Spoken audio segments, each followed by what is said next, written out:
so slow. Making love to the beat, girl, it sounds so slow. I'm in fuck with a G, girl, you already know.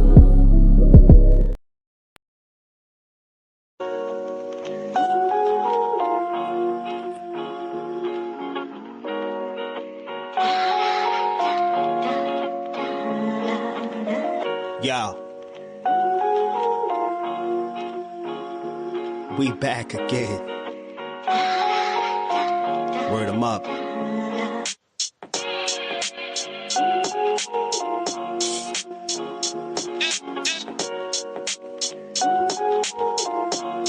Yo, son, we gonna take a little trip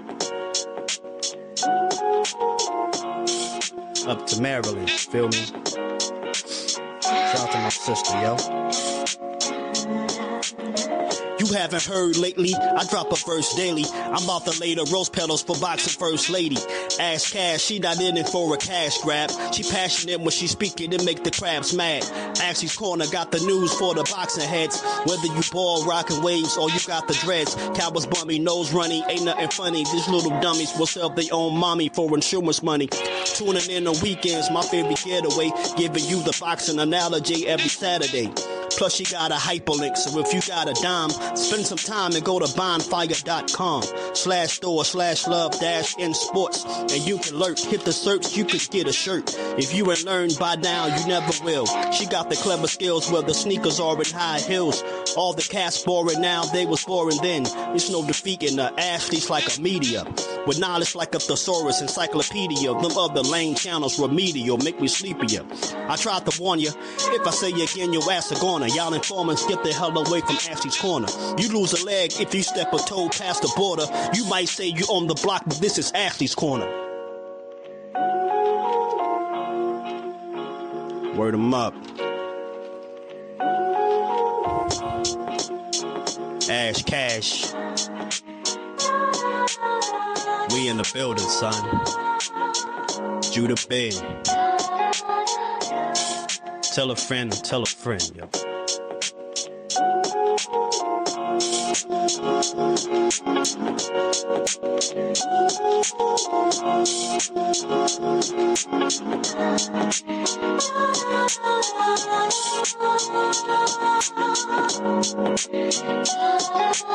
You might say you on the block, but this is Ashley's Corner.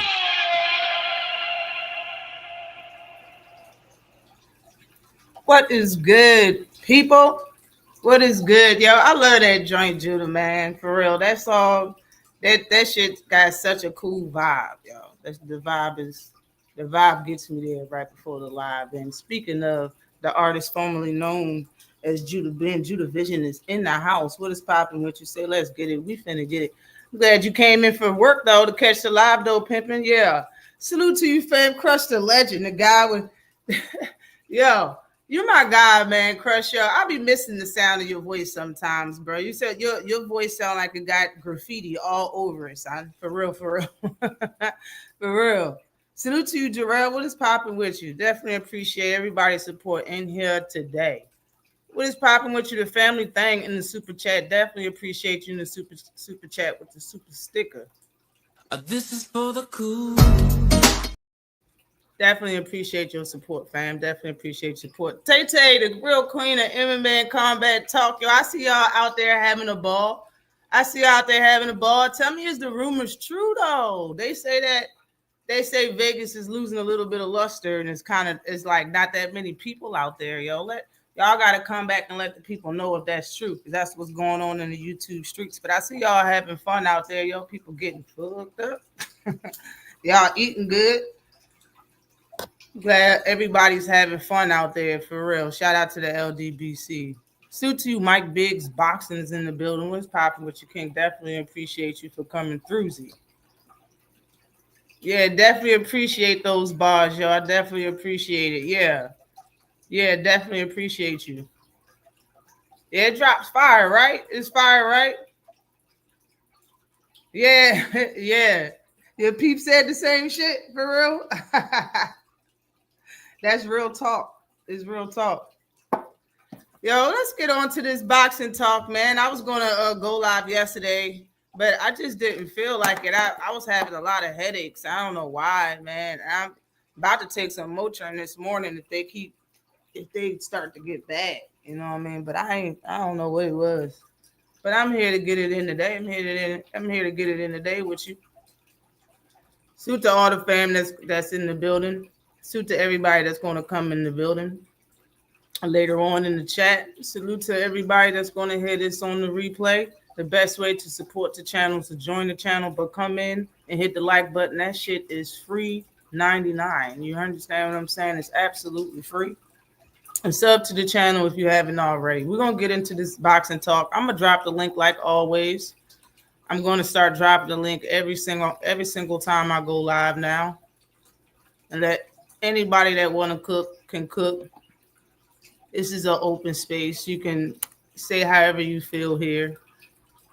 The only people I deny is people that's trying to show something bad in the back. Like, you got to let me know that you're not trying to show nothing bad in the back, and I'll let you get on. You say your piece. Hold on, let me pin this shit. But it's an open topics as well. You already know I talk about it all. Salute to Slogan One in the building. What is popping with you? AMC FSG is in the building. What is popping with you?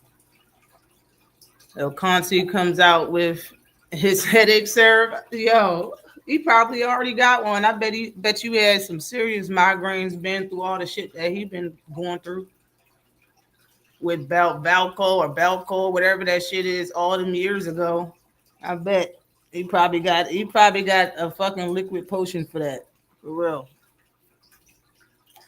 But I want to start with Boots real quick, man. Now, because I know everybody's seen this coming. I know I did. I mean, I made a video about it, but I know everybody's seen this coming because of Eddie Hearn. I see Brian Norman Sr. saying that it's not Eddie, it's really Boots. And I understand where he's coming from, being that was another problem that I had with Boots. Boots never speak his mind. You know what I'm saying? He never say what's up. Like, he never say who we want to fight. That was always a problem of mine. Like, how come he just don't express himself or who he want to fight or who he want to see next or whatever? He don't say shit. It's like he's cool with the ride or whatever happens. Like, whatever happens. He's absolutely 100% cool with it. It's not really ideal, being that he was like that name coming up that was just waiting for Terrence Crawford and Earl Spence to either get out of the way or fight him. That's what it seemed like, you know what I'm saying? So now they're out the way, and he was at 147. He's still a dominating force, but it was a lot of names that we haven't seen him with that we wanted to see him with, you know what I mean? Not a lot, but quite, a couple of names that we wanted to see at that weight class, and now that he at 154, it's like it's too many names at 154 to act like you can't get a name in the ring. And I have to contribute that part to Eddie Hearn, because I know Eddie Hearn loves pricing out his fighters. He wants his fighters to get majority of the money, and that's okay.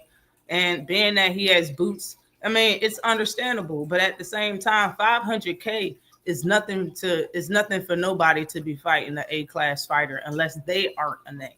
So that's basically saying that the only people that's going to take 500K to fight Boots is somebody that's not a name, somebody that we don't really know of, regardless of his skill level. It's going to be somebody that's really unknown in the sport. You feel me? Those other names that's in the sport, especially unifications, bro, it's going to have to be over $1 million. It has to be, or it's no go. It just is what it is. And Rashidi Ellis said that they offered him 500K. And honestly, he hasn't fought that many names, but he is a name. Like, people know who Rashidi Ellis is. Like, he's in the lower tier names. People still know who he is. You feel me? And if he ain't going to take $500,000, ain't nobody that has a title that's going to take $500,000. Speaking of Brian Norman Jr. So, I mean, I understand that he did say he'll take that $500,000, but he said that. He's not the fighter. The senior said that shit. Junior didn't say it. Senior said that shit. You know what I'm saying? Being that they have a manager and all of that stuff, like, the fighter didn't say that. Senior said that, and I think he was calling his bluff because he didn't think that he was going to fight him in the first place. But 500K is right up their alley. But on my thumbnail, I added Turkey because, in my opinion, bro, that's the wingman.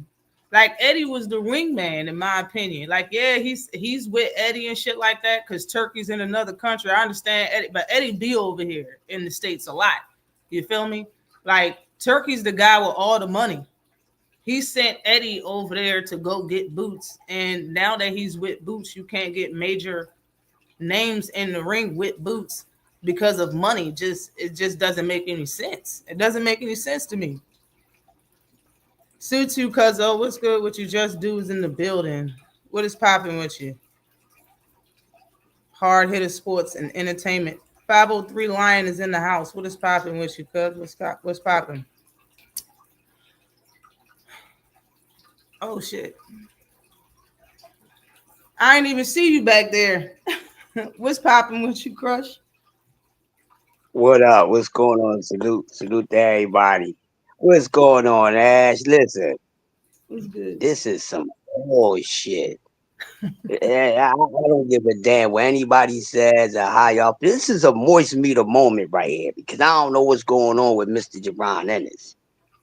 I'm not feeling it. And everybody in Philly can make all type of excuses, this, that, and the other. So be it.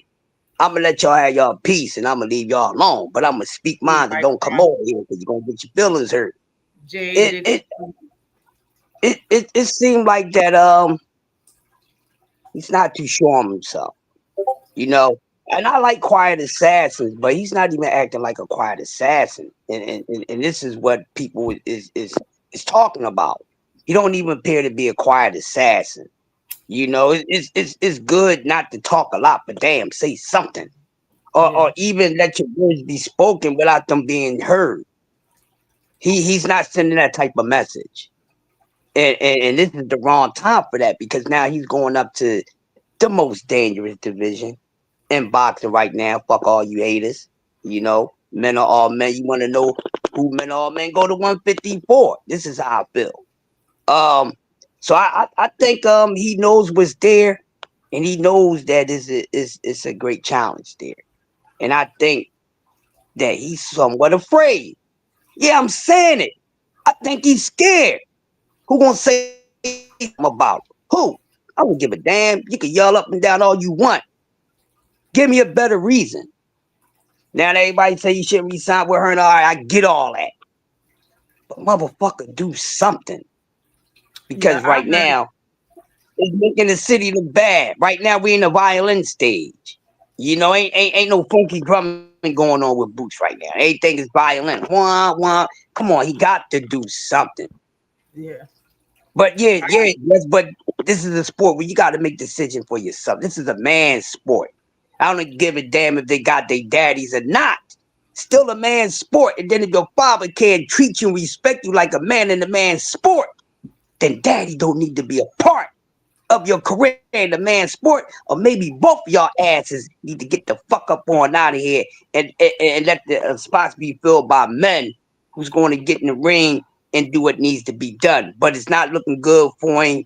And whenever he comes out and perform, he better be whooping some motherfucking who it is. Right now, this guy has to put on a triple A performance when he step in the ring, no matter who it is, and he needs to fight somebody respectful ASAP because his value, his stock is dropping. Ash, it's dropping, and that's just Boots Now I fan. can No matter from you dropping, going and in and he out, need to Crush. be dropping some ass.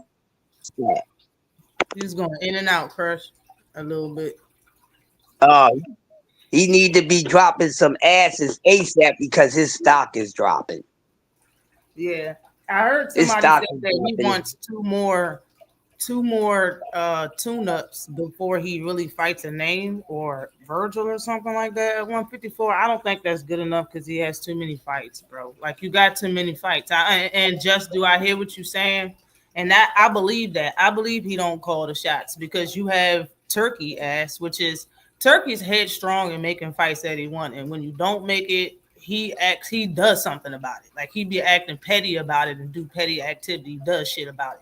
You know what I'm saying? So he got him and Eddie. And I think Eddie, honestly, Eddie's best thing that he does is get fighters get fights for fighters in the UK to fight people for titles that's in the UK, or fight people in America. You know what I'm saying? That's what Eddie Hearn does good. Eddie Hearn gets UK fighters over here and gets some recognition in the States. He does not actually know how to make a fight with two black name fighters, and I said it because I haven't seen it, and that's really what it is. He's like lowballing everybody that actually has a name. You know what I'm saying? Like that shit ain't gonna work. It's not, and he know it, but he's not gonna up the price. But you got Turkey over there that's spending millions of dollars and wasting millions of dollars, not caring that he wasting millions of dollars, but he can't put 1 million towards that, $500,000 to get a Speedy in the ring, to get Brian Norman Jr. in the ring at 147. He's gonna have to do better if he's trying to call any shots, period, especially at 154 when he don't have no title and it's a lot of names, bro. Like you can even start anywhere. You know what I mean? It's C-class fighters with names that's at 154. So the question is, what type of tune-up do you plan? What two type of names that, bro? They gotta be names. They can't be. We've been watching this sport for a very long time. Boots cannot go up to 154 and fight two people we never heard of. It just can't happen. To the queen in the building. What's good with you, Arena? You can hit the button. Anybody can hit the link. But what you think about his two tune-up? Who is his two tune-ups going to be at 154? That's not. It has to be a name. If it's not a name, bruh, like your whole. I don't know what type of deal he's getting with being with this dynamic sorry ass duo of Turkey and Eddie Hearn, but they suck, man. Like, bruh, they supposed to be. Why did you even get the man? Even if Boots supposed to call his own fights and supposed to go up to them and be like, I want this person and that person and this person, then what is the reason why you even signed the man if you're not going to make that happen? What was the plan? What did you sign on to do exactly? Said those two fights with Karen changed them. Damn, yo, it seems like after the second fight with Karen, he started acting different. You know what I'm saying? I knew he was going to whoop the last dude he fought. I knew he was going to whoop him.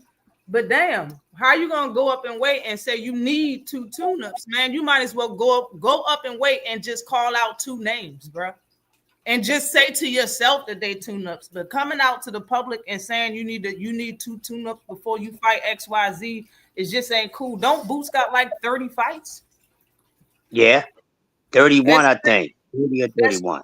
That's crazy. You've been in the sport for too long, and we've seen you wanted to challenge Spence. We've seen you talking greasy a little bit about about Bud. Ain't no way you need two tune-ups before you fight a name, bro. You might as well just call out a name when you moved up.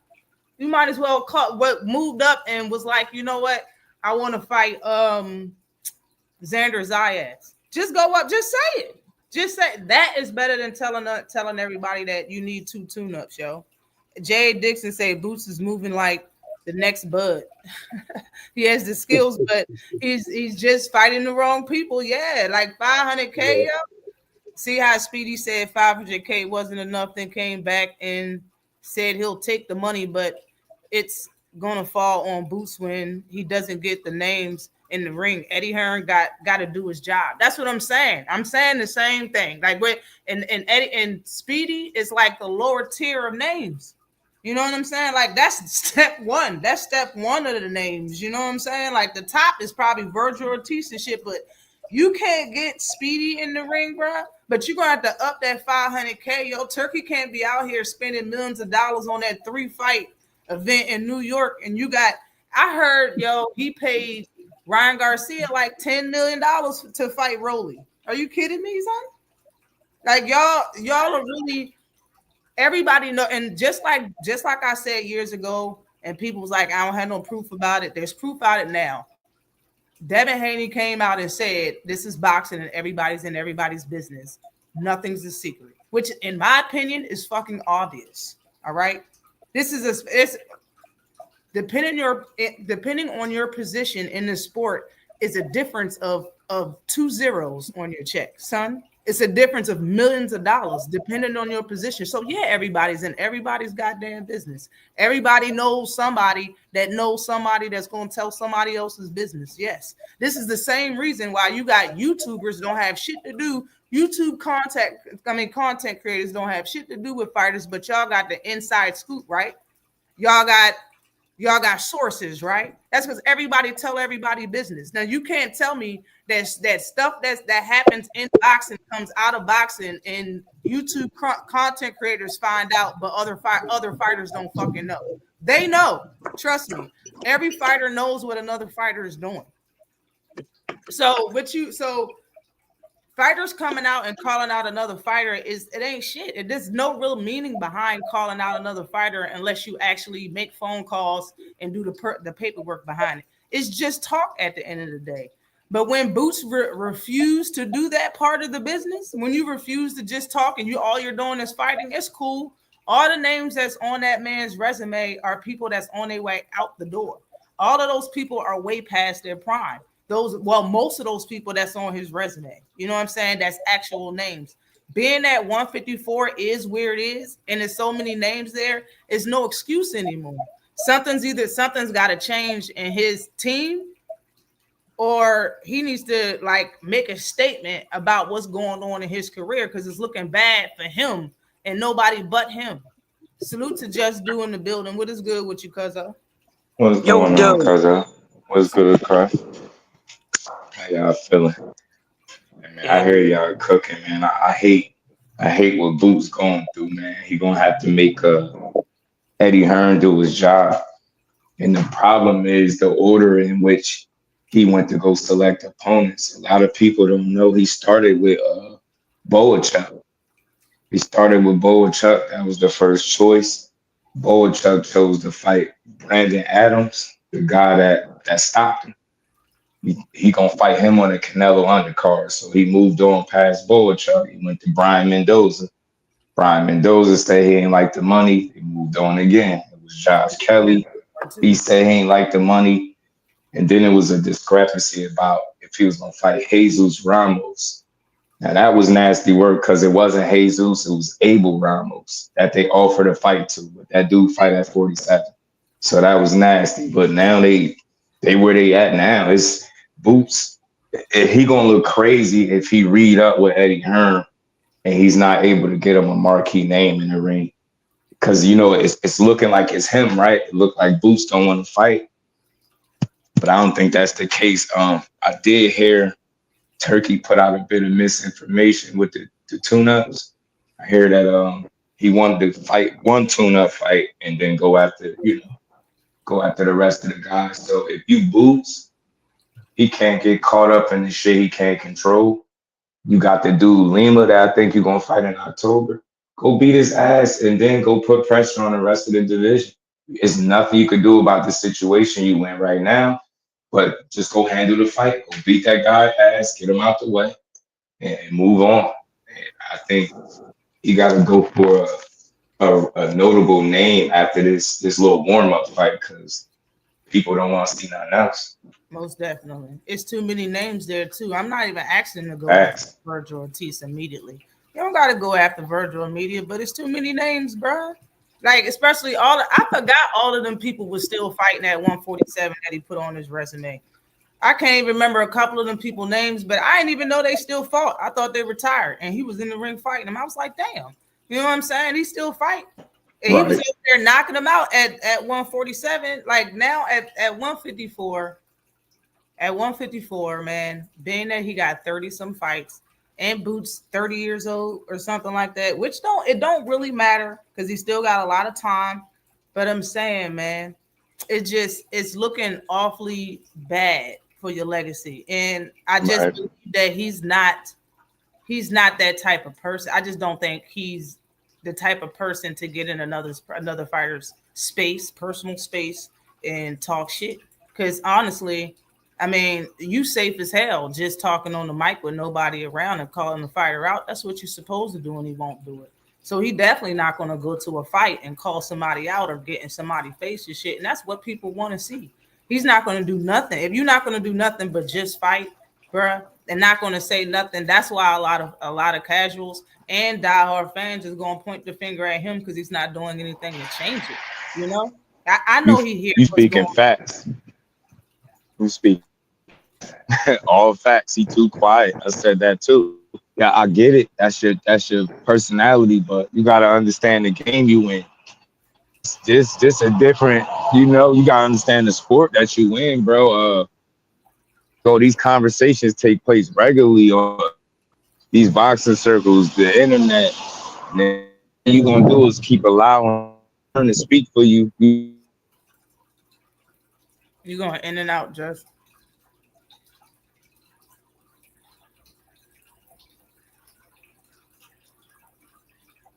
Yeah, I he think going Paul in and said out. his personality. Yeah, you're going in and out. Hold Victor on, let me said turn this off. personality for real. Yeah, that's what I'm saying. I don't think it's in his personality, man. That's what I'm saying. Like the least he can do is when they ask him. It's not like you calling when somebody asks you want to fight. Da da da da.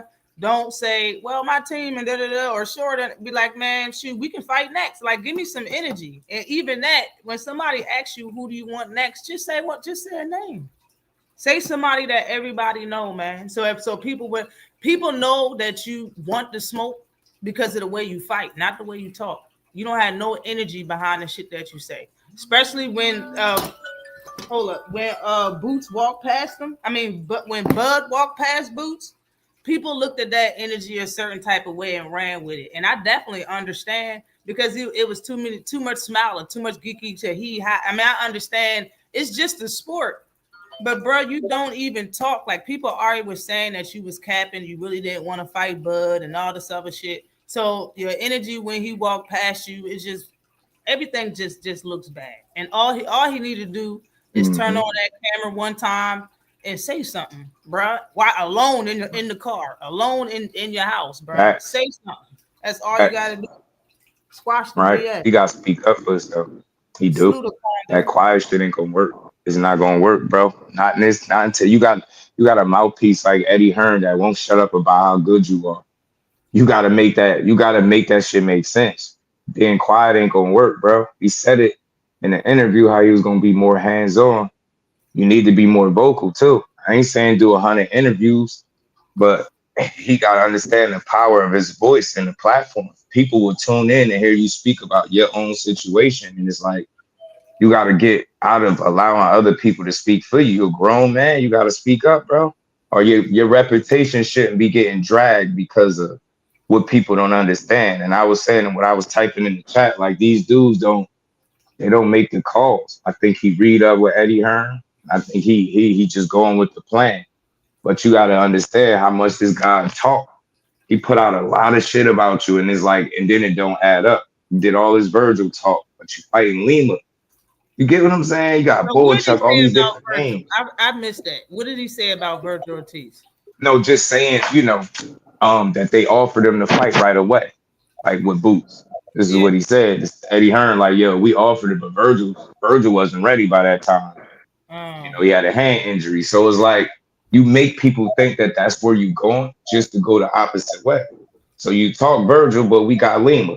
We hear about Chuck, but you got Lima. And it's just so on and so forth. So it's like you got to find a way to change the narrative. And I think the way to do it is to get out in front of your own business. You know what I mean? Let the people know what it is. Like what you said, like you got to stand for something, bro. Can't let these people sit back and dictate your career because it's going to keep going like this. So was that he? So Eddie's saying that he offered Virgil to Mm-hmm. fight Boots before Mm-hmm. Virgil went up First. 154. No, no, no. When Boots went, Boots making his move up, he's saying their first Oh, target was Virgil. Yeah, he said it was Virgil from the gate, but they wasn't ready. You didn't get what I'm Virgil saying? didn't Virgil want to fight Boots and at when Boots was still at 147, and then he wanted him to move up to 154 to fight him, and then he was like, "No, I'm a 147 type. I'm a 147 fighter." And then he had Yeah, that one fight and then moved up. that happened. That happened. They was talking about, him going straight up to fight him. And Boots got he again, I don't think people understand the power that they have, certain fighters. I get it, you like to be quiet and you like to do the fighting and all of that, but nah, bro, you gotta speak up for yourself. you don't do nothing else, speak for yourself. Yeah, Jay Dixon, I remember that. I was the first one saying that y'all need to give Blair props for running up on Boots after that fight, though. I remember that shit. Yeah, I said y'all need to put some respect on Blair Cobb's name because ain't nobody did that at that time. Nobody was trying to see fucking Boots. At the time when he did it, and Boots was around his whole team, and Blair Cobb's, he was by his motherfucking self. I was like, yo, shout out to Blair for having the guts to step up. Yeah, not caring about nothing. And honestly, y'all, and I said it. I said, yo, he should have fought him because Blair got hyped, yo. Blair got hyped behind his name for real. Yo, he should have went in there and made an example. I agree. Definitely. That shit definitely went down. Salute to you, JJ. But that would have been a good fight too. At the time, it's not like, and that's the problem because at the time when he walked up on him, Boots really didn't have no fights lined up, no real fights lined up. Like all of the names he was fighting in that at that time was in their late 30s. Everybody, you feel me? Yeah. Like Boot and Blair Cobbs, that would have been a good fight. I like Blair Cobbs, man. I think he put on an entertaining performance every time he hit the ring. I gotta respect it. That's why a lot of guys don't want to fight Blair, man. Blair don't mind fighting nobody. He really one of those guys that get out there and really be trying to find some business for himself. He's trying to be a hustler, which these fighters don't know how to be. That's why they keep dropping the ball and fights not happening. Then you got a guy like Blair Cobbs who wants to get out there and fight everybody, and he's highly confident in himself. So, you can call him a clown or whatever, but hey, that's the type of dude you want to see get in the ring and challenge your favorite fighter because he's going to challenge them and he's going to have moments and you don't know what's happening. He's one of those guys like, in a way, look like he's sweet, but then again, he might not. And he's like the drunken master of the day without using that style, if that makes sense. And I get what you're saying. But the main thing Boots got, he ain't even got to say a lot. The only thing he got to do is be consistent. Say who you want to fight and say, I'll whoop they ass. That's it. Every time. He ain't even got to talk like a politician because I hate when he talk too damn much, in my opinion, but simply say, hey, I want this person next and I'll whoop that ass. What Floyd used to say, I'ma tax that ass. I'ma tax that ass. That's all he got to do and just go out there and, make the actions match up with the words, man. But, I don't know what's going on with the younger man, but me being an old school Philly guy, I ain't feeling it. He got to do something, man. Got to do something. You know what? I did hear Boots talk trash one time. You remember when he was sitting, I think it was post-fight, or was it maybe it was just a press conference. You remember when he was sitting next to Rashidi Ellis and they was talking a little bit back and forth? So, I got that video. I got that video. I've been meaning to play it and laugh. So it's like, yo, you got it in you a little bit. Like, you do. Somebody gotta ruffle your feathers first. Like, what is it? You know? Hey, check it out. Why he can't just say this? Who gonna flip out if that man say, you know what? I'm about to get me a welcome to the division fight. I'm beating X so and so ass, and after that, everybody on deck. Like you can help people understand what you're trying to do. Because I feel like acclimating to the division is part of the sport. Like I made the example a few different times. Andre Ward was a career 68 pounder, right? The same way Boots was a 47 pounder. He moved up. He didn't fight Kovalev, even though they wanted him to right out the gate. He said, nah, I need tune-up fights. He went and took 2 tune-up fights, but nobody crucifying him. But when you quiet, we keep, it's like you excite us with these names of who you could be fighting, just not to fight them. And then you fight somebody, that the people don't really resonate with. So you Boots, bro, I'll come out and say, look, I'm beating such and such up in October. And after that, everybody could get it. Vergil, everybody. It don't take that much. Like Crush said, like y'all said, he don't got to say that much, bro. He don't got to say that much. Look at that. Those are top names at 154. Now I understand what you're saying too. If he would have came out and said, "I'm, going to take a tune-up fight," because two. If he would have been like, "I'm taking a tune-up fight," and then gave us a 3 to 5 fight hit list, nobody would say that. Nobody would say the word. X. He Quiet could have shit just out and work. said that I'm gonna fight the winner in between Keith Thurman and Tim Zoo. I wouldn't have said nothing. I'd have been like, I'm Nothing waiting. at all. I'm waiting. You would have been you would have been sitting back waiting for October to get out the way so we can see the next fight. Come on, man. That's what I'm saying. He don't understand the power that he has. That quiet shit is dead, Boots. You gotta speak for yourself, G, or people gonna take these narratives and run with it. And you can sit here and say you don't care all you want, but you gotta be looking crazy. Your brand be looking crazy. And I think he'll fight them all. That's the weird part. Now, all right, let me get this right. Number 2 is the guy that beat up Tim Zoo. Yeah. Okay. Yeah, Yeah. And number 6 is the guy that Bud fought.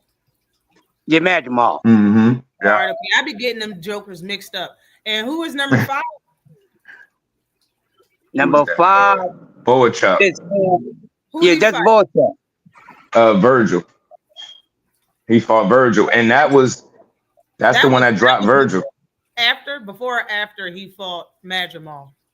That was before I think he fought Boachuk first, and then Mad Jamal. Before the Mad Jamal. Oh, okay, Mm-hmm. that was a good fight. Yeah, it was. But that's crazy. Them 3 are wild cards in the division when it comes. Yeah. Like, my number 6 probably knows something. I mean, Mad Jamal probably not so much because Vergil already. Vergil different. I think Vergil is in between Vergil and Bakram. Is in between 1 and 2. If they fight each other, in my opinion, that'll let me know who's the best at 154 because I don't think it's Fondor for sure. Yeah, I think Lubin and Bakram supposed to be fighting.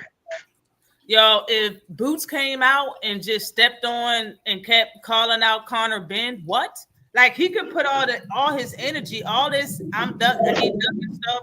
People can be saying Korner Ben ducking because he don't talk about Korner be talking some ish, but he don't talk ish about people in his weight class at all. He talk ish about smaller fighters and the dude he just fought, Eubank. That's it. He know what's up. Yeah. Eddie said, yeah, just don't talk about Jerron. Just don't talk about Jerron. I'm not making that fight. He ain't putting him in there. Oh man. Yeah, I think the top 5 probably not right now. Of course, give him a tune-up fight. But Jose Ramos would be a good fight. Keith Thurman would be a good fight. I don't even know who number 10 is. Tim Zoo would be a good fight. But Korner Ben should be the name. He should have moved up and said, I'm looking to fight Korner Ben. You could have used him as a tune-up. Yeah, 10 Cuzzo. 10 is who he's fighting, who Boots is fighting. Okay. Number 10, Lima. That's the guy. Lima. Yeah. I heard people say his name, but I ain't never, seen his name. Yeah. I think he gonna Castillo Clayton that dude, He muscular built dude. He look inexperienced. It seemed like Boots to just polish him off. I ain't gonna lie. Dust him off and go after the smoke, bro. Because I would love to see him fight Vergil. Any of these dudes within the top 10. Okay, so he's number 1 in Portugal. 71% knockout. Who he lose to? Some guy in the UK.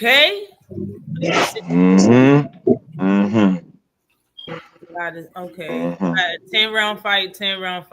His last 3 was 12. Yeah, he probably get him on up out of there. He probably better.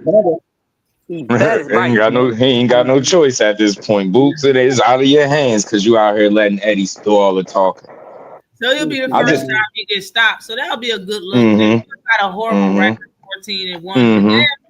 Like Boots got 30 some fights, man. Right. You can't be saying you need a tune up. You got Tim Zoo with 3 losses and haven't hit 30 fights yet. Right. Let's go. Good point. Good point. I know it's some names on here, some smaller names on here that he can fight, man. I know it is. That you got. Who is this? You got a brother in the same weight class, another Tizu. Nikita. Is that his cousin or something like that? That's his cousin. Brother, cousin, one of them. And you got Brandon Adams is a good fighter. He's a good fighter. But you got him down there. You got Josh Kelly. Didn't he try to get Josh Kelly, but he offered him $500K, and he was like, Yeah, "It's a low Josh Kelly didn't like the money. They said. offer." Okay. You got Caleb Look, Wash. That's easy. Matter of fact, he should be able to make the Eddie should be able to make the Caleb Wash fight.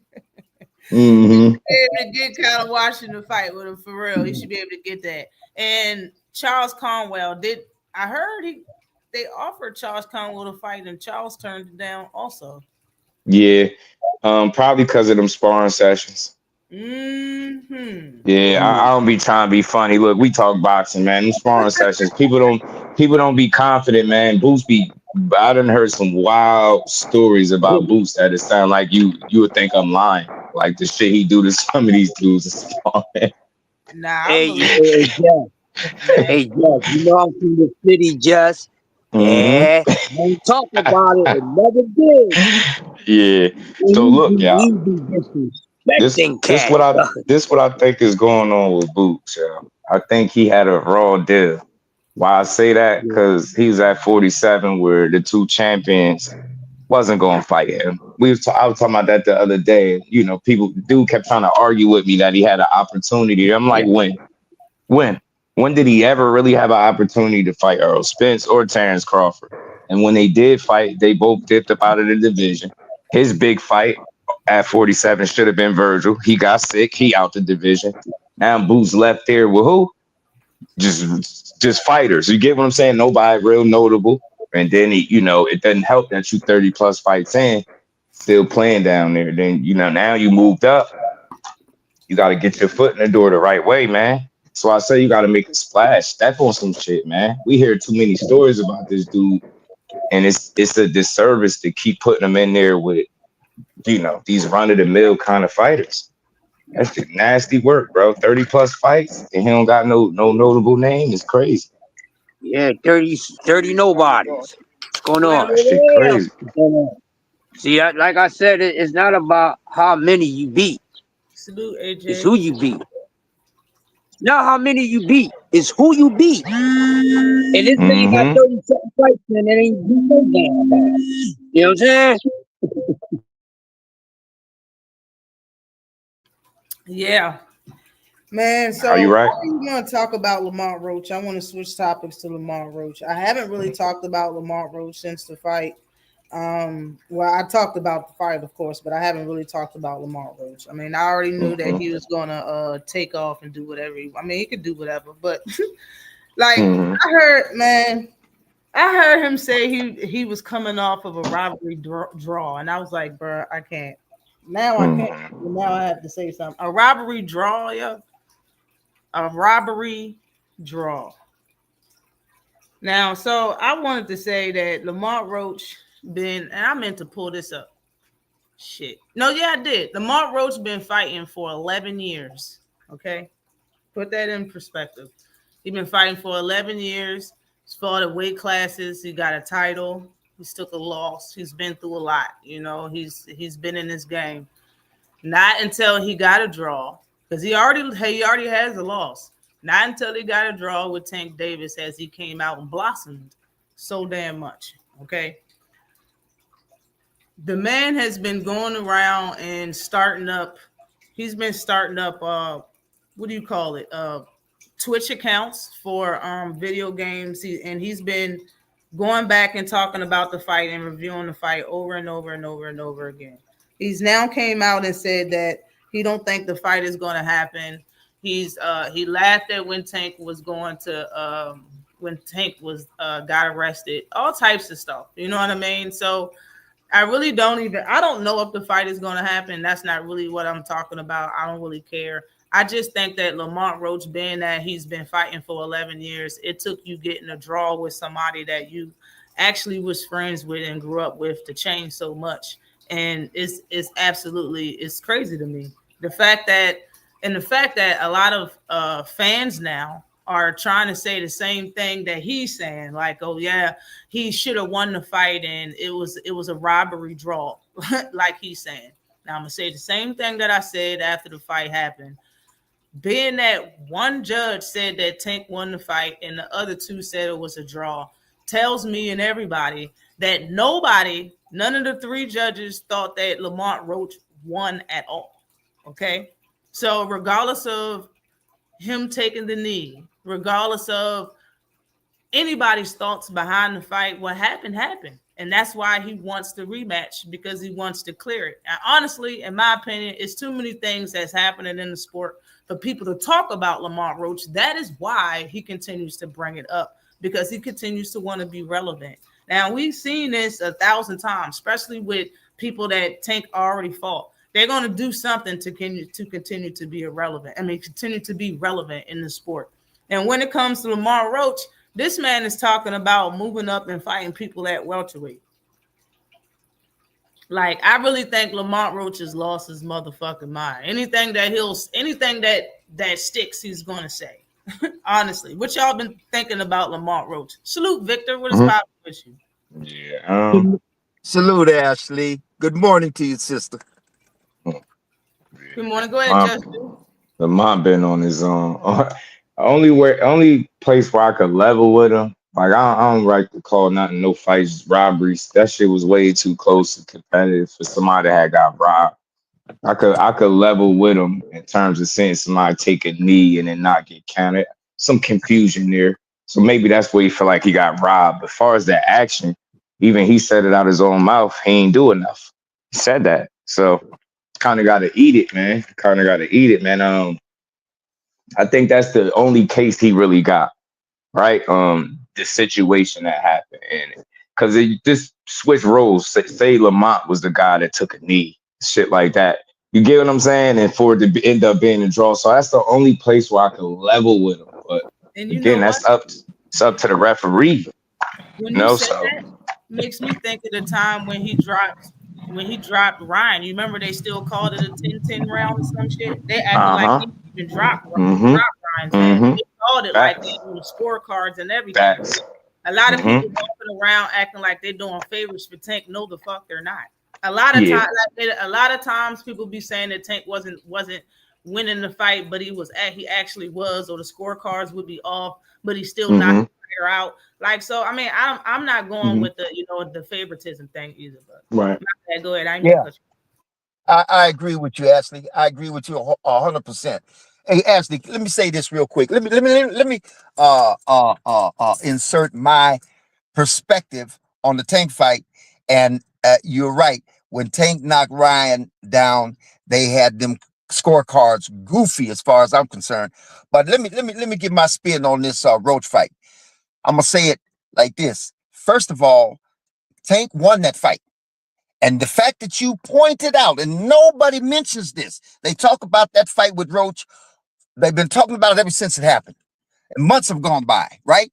And ain't nobody mentioned that one of those referees had Tank winning that fight. Now, how can you get that kind of a disparity, right? Especially in this boxing talk shit, where it's like Roach, it was a robbery and so on and so forth. Let me tell you something. You know what?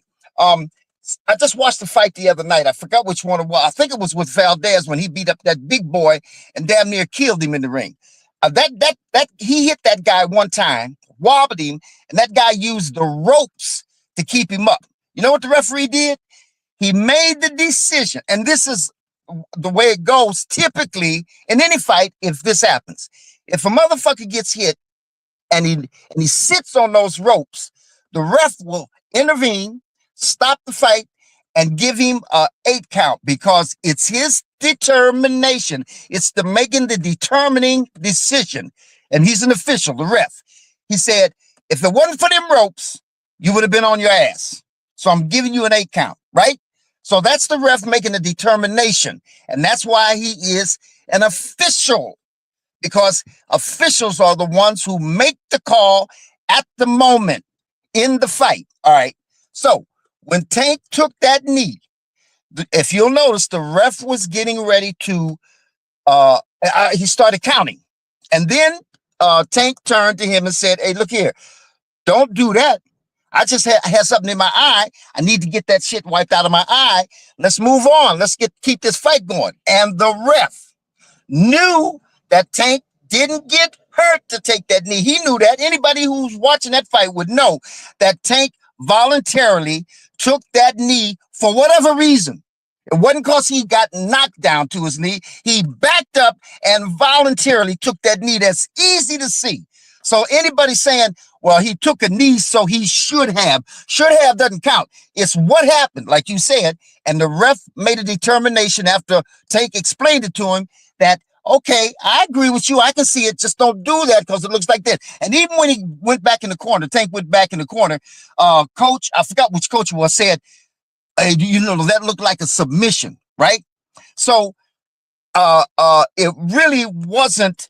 I mean, I'm sorry. The ref made an official determination and agreed that Tank did not take that knee because he was hurt, or even that he was forced to take it. He took it willingly and voluntarily while nobody was punching. So now, I want to say this about the judge scorecards. Again, one of the judges gave Tank the win.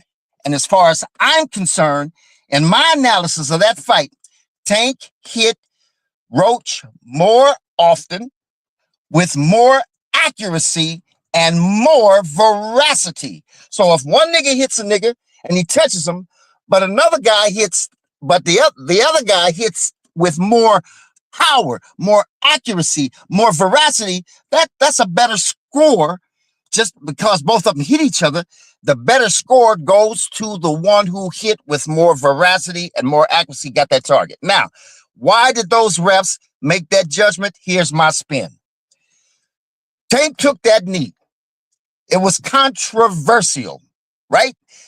The one ref who was analyzing that fight the way it should have been analyzed, which was the ref made an official determination, scratch it. The ref scratched that knee. That judge who gave Tank the win scratched that knee. But the other two judges didn't want to get caught up in that controversy. Didn't want to get caught up saying, "Oh, you know what I mean? We're pulling it for Tank. We could give Tank the win because he did what I said. He hit him more often. He hit him with more accuracy. He was throwing more punches. Period. He was just throwing more punches. He was more aggressive, right? Roach was just standing there waiting to counter punch. Tank was coming at that boy. So them other two judges, in my estimation, were cowards. They did not want to get caught up in the controversy and make it seem like they were favoring somebody. So they made that was them, taking a neutral stance, so to speak, without trying to make, a real, a real solid determination, courageous and determination, because they thought we're going to get caught up in this controversy. We're going to get a bad rap and so on and so forth. And the judge that gave Tank that win, he was courageous. He called it like it was. I think them other two judges were cowards, and that's why they backed out and said, let's take a neutral stance and we won't get caught up in this controversy. That's my take on it. Now that's a way I didn't really look at it, but that's probably how they both came up with a draw. Because at the end, I remember Tank said they gave him the draw because he did that dumb knee shit. So yeah, and the people saying that Tank got dropped, bro, that's not a drop. That's a voluntary knee. It's a big difference. That's not no knockdown. Yeah, a big difference in between a voluntary knee. That's why it's two different names. And a knockdown. It's two when you get hit and knocked down, or you slip and get hit or whatever, that's your head and touch it. That's a knockdown. You know what I'm saying? That man was away from the other fighter and just took the knee carefully, slowly. Right. He didn't fall at all. There was no falling at all. So yeah, that's a fact, man. And I wanted to play this real quick, man. But a lot of people may have not. What you thought about Keyshawn? We all saw you check his temperature during Spence Crawford fight week. You wanted to know what was up. What's going on with that fight? You still want that one? Fuck that nigga. I put his dick in the dirt. If he wanna touch down, he wanna fuck with me. Tell him I said, come on, bring it on. You know what I'm saying? I got smoke. You know what I'm saying? I'll smoke his ass out. I got two more for you. Who you got in there? Yo, so man, I like Frank Martin. I always have. I like his fighting spirit. Right. Doing the ring. I like what he say. You know what I'm saying? So Frank Martin talking real spicy. He has moved up to 140 pounds. You know what I'm saying? And he do want Keyshawn Davis. I think Keyshawn said that he was going to take a little bit of time off. I don't know how much time he's taking off because, in my opinion, he said a year. Right fight. I think though, because if they call him with the right fight next month, he'll get ready for it. Yeah. You feel me? Like, I think he's saying that shit because of what's going on currently. But if that shit ends and his phone start ringing again, he'll be that motherfucker have a fight 3-4 months, in my opinion. That's honestly how I feel about it. Hey, look, hey Ashley, you know what I think? I think Frank is gonna become one of those Mario Barrios, Rolly Romero, whatever Rolly's last name is, and Pit Bulls. I think he's gonna come out and he's gonna shine, right? I really think Frank's gonna come out and he's gonna shine. He's gonna do some good work. Frank is nice. I think Yeah, he is. For him to be moving up, he said the weight, in my opinion, shoot, I have to be honest with that. Like, y'all remember the weigh-in? Y'all remember Frank Martin versus Gervonta Davis weigh-in? And his face was a bit skinny. You feel me? Like, he looked a little bit dehydrated. You know what I'm saying? So him moving up in weight, maybe we'll see an even better Frank Martin. He was already light on his feet. Yep. Fast man. Hell Yep. yeah. I think he'll look real good. Real good at 140 pounds. And I think it's a lot of names up there, a lot of good fights to be made. I think he's a real wild card. Like, I know I keep saying that, but I think Frank Martin's a wild card at 140. We don't know what he can do and really what he's capable of at that weight class show. He can probably be a problem because he, you know what I'm saying? I see a lot of different shit happening with Frank Martin. And I heard that he got Arnold Barbosa's coming up. Is he going to be fighting Arnold Barbosa, or is that just talk? That's what they saying, Barbosa. Yeah. Mm-hmm. Hey, and by the way, speaking of weight, another thing about that Tank and Roach fight is that everybody was saying, now, why is Tank bringing somebody up from 130? Roach is bigger than Tank. Mm-hmm. Roach. So let's not forget that. Fighting Devin. You know, moving up is part of the sport. Yeah. Yep. But how you gonna have one moving up is part of the game? Talk about fighting people that's at welterweight, and y'all talking about he's a smaller fighter. Like, people be tripping for real. Like, I understand he was at a smaller weight when he moved up, but that don't mean nothing. Salute to you, Candy Slim 501. But nah, I don't. I think Arnold Barbosa and Frank Martin is a beginning. That's a step. You see how he came back after how many years? When Frank Martin last fight? What's it been? A year and a half or something? 2 years? Or something? Yep. Right, bro. So March. he coming back fighting somebody that's a name. You feel me? Yeah. That's what I'm saying. Yeah. Boots been fighting. You moving up, not fighting a name. Like, bro, this whoever your tune-ups is better be a name we know. That's all I gotta say. Hey, Ashley, you know what? Let me say this about Boots. I know we got off that topic, but let me just say this about Boots. You know, Boots doesn't seem to have the enthusiasm. That's the missing part of his personality in terms of like, for example, his speech pattern, his speech cadence. There's a nervousness in the way he talks. It's almost stuttery. You know what I mean? And it seems like there's something nervous that comes through in his speech cadence. And I don't think he has quite the it seems like from a distance that Boots is waiting for somebody to find somebody for him to fight. You guys talked about this earlier.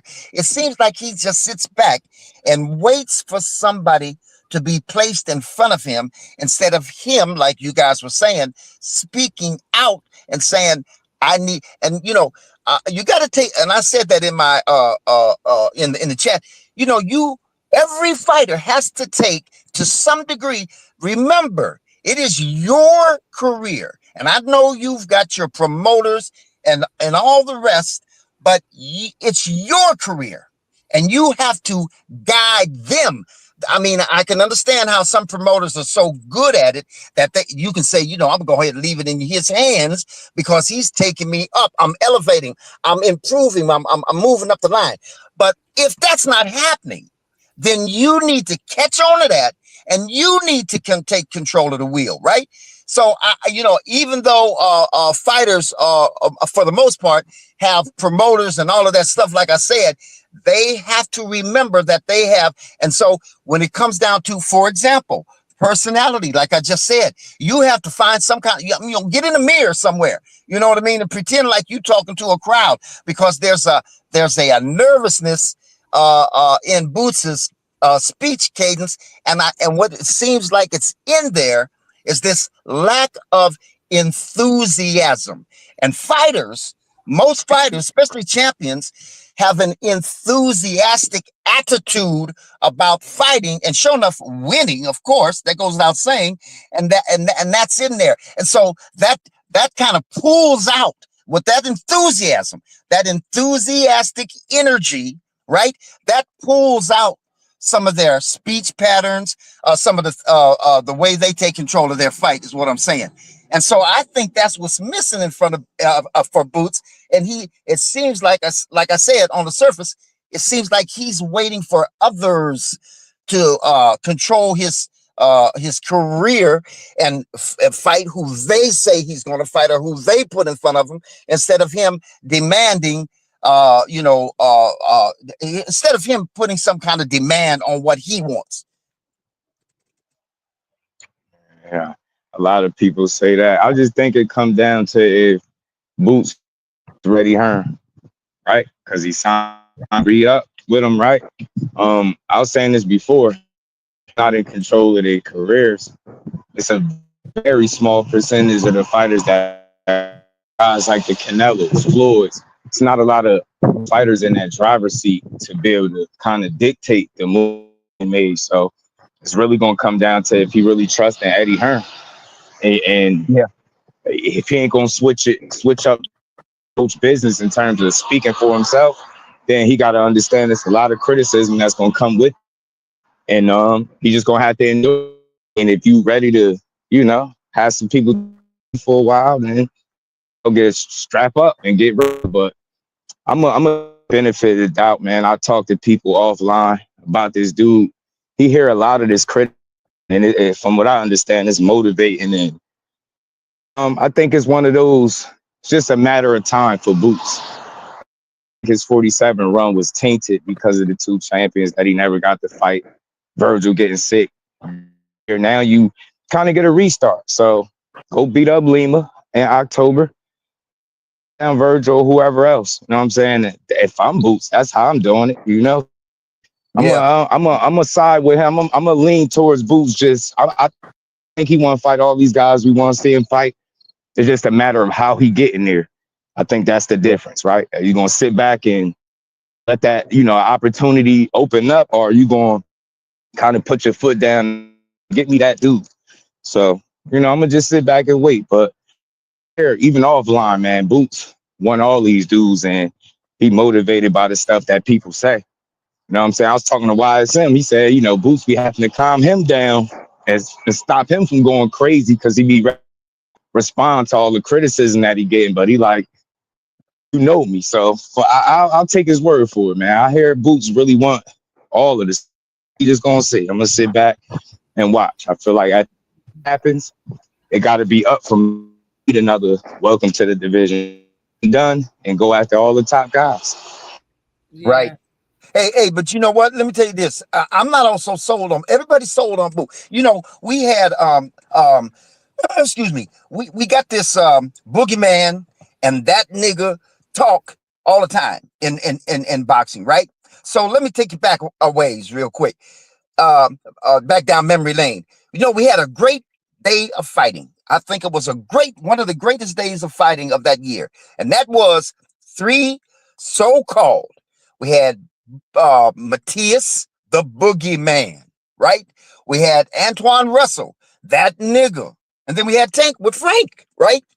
And on that day, we had 2 upsets, dramatic upsets, because Matthias is the boogeyman.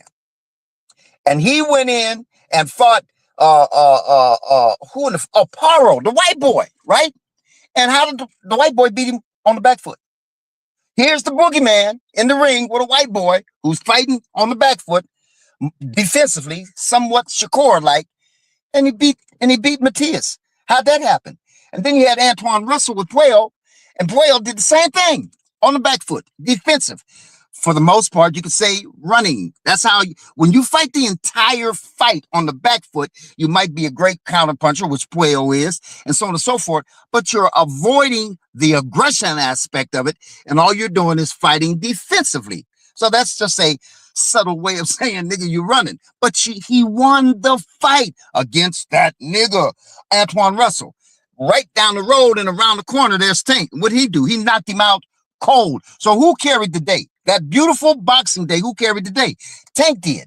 Now, I'm talking about Boots. What I'm saying is, I'm not so convinced on Boots. I'm not speaking to his courage or his wanting the big fights, but I want to see what he's going to do with him when he gets in there. I don't count, what's his name? The boy he just beat up to unify. What's that brother? White boy's name? Spaniotis. I don't count that because you know what? Styles make fights. So when you're undefeated world champion. Okay, all right. Well, then okay, go ahead and give it to him. But before he had that fight, he was in a fight with Karen for the second time. The first time, this is my analysis. Boots couldn't. See, Boots couldn't. So if you got this nigga that's the man, and he's gonna beat everybody up, you shouldn't be able to observe him in a fight where he couldn't. So he couldn't cut that ring off from Karen.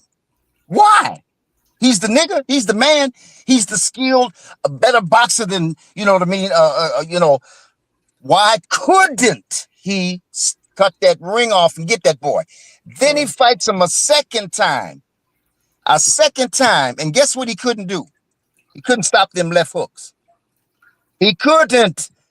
And that boy, Karen, was landing those left hooks on Boots every single round until the very last round. In the very last few seconds of that fight, Karen landed a couple left hooks on Boots' chin. Now, Boots kept going over to the corner, and Bozy was like, get him out of there. Something Bozy knows about Boots. I don't have to tell him how to do it. I don't have to tell him, somebody said something like that in a fight I was watching the other day where they said, well, he's telling them to get him out of there. And they weren't using those words, but it was in so many words, that's what it meant. But they kept the commentators, I forgot who it was. Anyway, they said, but he's not telling him how. Bozy never said that. He never said, I'm going to tell you how to get him out of there. Stop taking those left hooks, right? But he didn't. All he repeated was, get him out of there, get him out of there, get him out of there. And somehow... TV. Huh? Go ahead. Yeah. And so I'm not all that convinced that Boots is the guy everybody's saying he is simply because of that fight. And, again, like I said before, if you want to give him the Stanionis credibility, that's fine. But if he's in there with somebody, Boots was at one point supposed to be fighting Brian Norman Jr. You saw what Brian Norman Jr. did with that Japanese guy. And that Japanese guy was designed for that to happen to him. Somebody was going to do that to him because he led in with his head. Over and over again. He just stuck his chest in whoever he was fighting. Stuck his head in whoever he was fighting's chest. And all it was for somebody to detect that. And Brian Norman did. And then the next time he got ready to come in at Brian Norman timed him and knocked him out with that left hook. It was easy to do. It was there all night long. See? So Brian Norman just timed it. So what I'm saying about that left hook, and of course, Boots doesn't fight like that. So I'm not saying that Brian Norman Jr. is going to be able to land that left hook on Boots just because Karen kept landing that sucker. But I'm saying that left hook for Boots is a dangerous punch. Okay. I agree to a certain extent. I said a long time ago, after I mean, in my opinion, I'll start here. When he fought Chris Van Hearn, I made the point and said why that fight got stopped and why he headbutt Chris Hearn. I said, and everybody was like, "No, Boots didn't headbutt him, bruh." When two heads clash, the person that got the worst of it is the person that got headbutt. They're usually not the person that did the headbutting. You understand what I'm saying? Chris Yeah. Van Hearn face got split, and I said it then. It was because Boots is not patient. He doesn't have the patience. Now, when you fast forward to the first Karen fight, I went to that fight, by the way. After watching it at home and watching it there, like I went live and I made the videos, but I went live and said, because everybody was talking bad about Boots and how he looked in that fight and this. I mean, I'm sorry, they was talking bad about Karen. And you know what I'm saying? Because of how Boots looked in that fight. They was talking about how Karen kept running the whole fight in the first fight. That's not really what I seen. I seen the same Boots that I always see. The fact of the matter is Chris Van Hearn was running. He was running the entire time. He wasn't trying to engage. He wasn't throwing punches. He was running in the same direction. He didn't stop and try to go counterclockwise once. He was moving clockwise the entire time. Boots was being impatient, and he went in too far. He had nowhere to go. Came up off the ropes. He headbutt dude. You know what I'm saying? When it comes to Karen, Karen was moving. He had very educational feet. Like his movement was very good. He didn't run the whole fight. That man was putting paws on Boots the first fight. Yes. And I know a lot of people didn't want to hear it, but the fact of the matter is that's the same Boots that I seen when he fought Chris Van Hearn. That is a person that was impatient. That was a person that could not cut off the ring. Chris Van Hearn went 4 rounds moving in the same direction the entire time, the same fucking speed. You hear me? Yep. He didn't cut off the ring then, and he didn't cut off the ring when fights after that versus Karen. So I seen the same Boots. He has an issue, but at the same time, this is why I say you always supposed to fight people that's on your skill. When it came to all the people that Boots was fighting, nobody's saying he's a bad fighter. He's a great fighter. This is why people cares about the people that he's in the ring with. It's not like Boots don't fight. That man fight 3 to 2 times every single year. It's only been in 2022 he fought once. Okay. His every time, like he fought 2 times last year. That's the most that that's the minimum that you can ask from a fighter. For real. So it's not like he's not getting names in. It's the fact that he's not fighting certain people that people want to see him fight. But he still has the same issues because the people that he's fighting, 75 to 80% of them are kind of scared of him before they even get in the damn ring. Okay. And the other fighters that fight him, they're just not on his skill level. So he don't have to use cutting off the ring. He don't have to use certain skills. But I have to agree with you. If you're going to fight Karen for the second time, and I understand Karen took everybody for a loop because he fought a totally different way. He could win the bag and then fought a totally different way. So, like I was saying, you need to give Karen respect. The first fight, people had to give him respect the second fight. But you still had a lot of people disrespecting him because they was mad at Boots because Boots didn't get him out of there. Like I have to say, if a fighter is laying a certain punch on a fighter, it's his corner job. If they can't adjust in the ring and see what's going on and fix that problem, the corner has to tell him how to fix it. Just telling that fighter to take him out is the reason why he kept getting hit. Because he's like, whatever, I can keep getting hit by these left hooks, but you're gonna take what I'm dishing, and I'm gonna try to do what my corner's telling them. My corner's telling me to try to get you out of there. They're not telling me to make sure that I do X, Y, Z to counter the hook. Because honestly, if you tell them X, Y, Z to counter the hook, that counter could actually get them out of there. So honestly, that's just weak on the corner's part, and not giving him actually real instruction. You just telling him what anybody would say. Get him out of there. A casual can say that to 2 fighters they never even seen fight. Get him out of there. So I mean, that's really not even Boots' fault. But at the same time, it kind of is because you should be able to adjust. This is the same thing that people said about Devin and Ryan Garcia. You should be able to adjust when it comes to the left hook. But to Boots' credit, the left hook really wasn't damaging Boots. There's a lot of things that came that a lot of people say, well, Boots get hit too much, bro, but he never leaves with a chocolate brownie. That's the bottom line. He never get hit and his face is messed up. Justin, Yeah. you have anything to say on it? Suit to you 704 Joe. Man, I'll just say, boots. I think it's a matter of time. Like I've been saying, man, I get it. And criticism is fair because he got a that closed mouth shit don't work in this today's boxing, bro. You gotta speak for yourself and stand on business, man. But I get it. He a quiet Philly cat. That's cool. But after this October fight, it got to be up, man. I'm giving him the benefit of the doubt, but gonna have to fight one of them guys, bro. And it shouldn't take a whole bunch of fights for it to happen. So Right. after October, man, I'm looking forward to Booster really stepping up. Yeah. Well, Boots has all the potential. All the potential that I have seen. I sure have. He's got all the potential.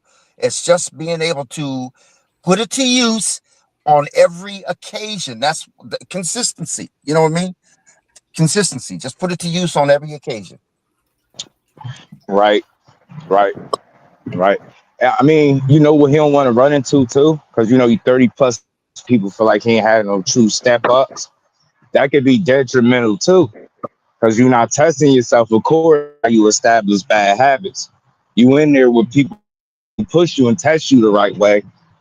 Get what I'm saying? And you not sharpening yourself the way you would like to against a top tier guy. So, like I said, Eddie Hearn shit been a bit of an experiment for Boots, but I'm gonna rock with the fighter. I believe he want to be. No way you move to 54 and greatness on your mind. There's no way you could be up there and achieve anything if you don't fight nobody. So we're gonna see. Yeah. Sure enough. But moving up, switching topics, man. Regis Prograis had a good fight. Regis Prograis had a good fight. Salute to you, 503 Lion. What is popping with you? Texas Drip. Yo, peace. Can you hear me, Ash? Yeah, I can hear you. Oh, okay, yeah. Salute to you. Salute to the guys on the chat, my boy. Just doing Vic, man. Salute to the chat. I just wanted to tap in Shout with out you. to 503. What's good, bro? Yeah, I just wanted to tap in, man. Y'all been up here talking some good shit. I just wanted to be a part of the conversation. That's what's up. Definitely appreciate you hitting that link. But Regis Prograis had a good fight, though. Regis Prograis had a good fight versus JoJo Diaz. I think everybody knew it was going to be a good fight, but I have to admit, I did not know it was going to be that entertaining. They was in there fighting like two jacked up kangaroos. You have to admit. They was in there swinging on their tailbones. You hear me? Two jacked up kangaroos, yo, just swinging, going for it. But I have to admit, Regis Prograis is not the bro. I'm sorry, but you can't. Devin Haney will probably stop you this time around, and I'm glad he said no to the fight. I think somebody that's bigger or somebody that's been in the weight class would probably stop Regis Prograis. I'm sorry, but JoJo Diaz hurt him at least 5 visible times. Yeah. Visible times through the fight. And I understand JoJo do got a little bit of bite, but he don't got that much bite. You understand? Baby Sting. Like, he does not got that much bite on his punches to be hurting him the way that he was hurting him. And some of them punches was like one punch that really had him staggering. JoJo Diaz started at 126 pounds. He's really not a big guy. You understand? This later in his career, I understand he moved up weight class after weight class, and he had some good names. He got some good names on his resume. You know what I'm saying? JoJo got a good record and stuff. He's a good fighter. But JoJo Diaz is somebody that has the same reach as him. Both of them are very short arm fighters. You know what I'm saying? When Regis Prograis fights somebody of substance at 140 pounds, especially, hopefully he don't fight nobody at welterweight calling out Devin Haney. But you fight somebody of substance at 140, I see Regis Prograis get knocked out. But shout out to him and JoJo for the good fight. What y'all got on it? Yeah, I agree, Ashley. Yeah, Regis struggle like that with JoJo. His punch resistance look compromised. If that was at welterweight, he ain't gonna be able to do shit with no other welterweight in the division. I think Right. he in between a hard place, man. I'm telling you, I don't see him being a world champion up there. Better try to get one more fight and call it quits though, because when your punch resistance go, that was your Yeah. calling card. You know, that's what made Regis who he is. Jojo Diaz ain't no puncher. I And ain't his hit, hand but he stayed ain't down. no a known puncher. Mm-hmm. Hand stayed You down the gotta leave whole that fight. alone. And I know someone personally, and they've been watching him the last few camps. He ain't just getting hurt in fights. He getting hurt in sparring. He getting dropped by people that never dropped him. Well, I love Regis, but he overachieved anyway. Picked up boxing late as hell. Had 2 jobs on the way in. 2-time world champion. Ain't got nothing left to prove.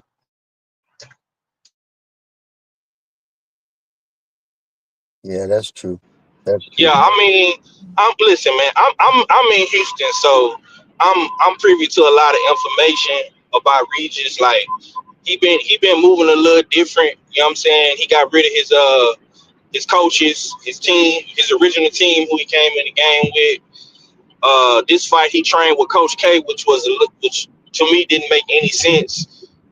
Coach K style and his Nope. style is way different. You know what I'm saying? So and I think also like people got to put this into perspective. Like this fight right here was like the last call. You know what I'm saying? Like this was do or die for both fighters. Like JoJo was on his last leg, Regis on his last leg. So I think they really put it all on the line.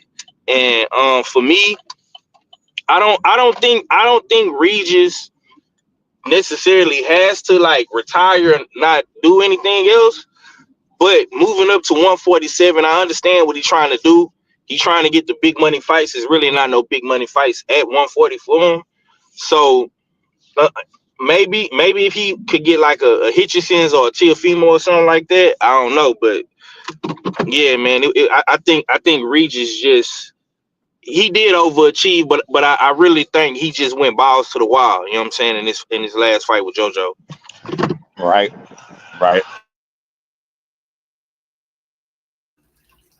Yeah, Dark can't salute to you. He said, well, no, Pooh said that he heard that his negotiations with Thurman and Virgil Ortiz. Is that true? Any truth to that? I heard that Thurman was going to fight Tim Tszyu. Salute behind Yeah, the hands, TV. yeah, I heard that too. That was out there in the ether about Thurman fighting Tim Tszyu. So Uh, Thurman's fighting Tim Tszyu then. They should have that fight. I was looking forward to that shit. I really yeah, was. yeah. But I mean, all right. Regis, yeah, I have to salute to him. And they did say it was a do or die fight. And it was a close fight. I do think Regis deserved to get the victory. But the thing is, man, well, to go with what you said, 503, if he went with Coach K, do you think it was because he wanted to bring up his the amount of punches he throw because he know JoJo throws a lot of punches? You think that's probably why he trained with Coach K for this fight? Uh, from what I've been hearing, man, I just been hearing like Regis he just been moving different. Since the Devin Haney fight, like he just been moving and doing shit different. I don't know why. I don't know what his method to his madness is. You know what I'm saying? I just think that honestly, like if it ain't broke, you know what I'm saying? Why you fixing it? You know what I'm saying? I just think he was outskilled in the Devin Haney fight and you got in your feelings after that fight, you know what I'm saying? Because of how you look. But for the most part, Coach, don't get me wrong, Coach K, I'm not the biggest fan of Coach K, but Coach K is a good coach. You know what I'm saying? He didn't have some good fighters over there. He didn't work with guys coming up in the amateurs and stuff like that. Myself personally, I think Regis went with Coach K to try to get back to the basics and the fundamentals because Coach K does train good boxers, guys that like to box and work off the fundamentals and techniques and stuff. That's me myself personally. That's what I think. But Regis is known for being like a come forward like slugger.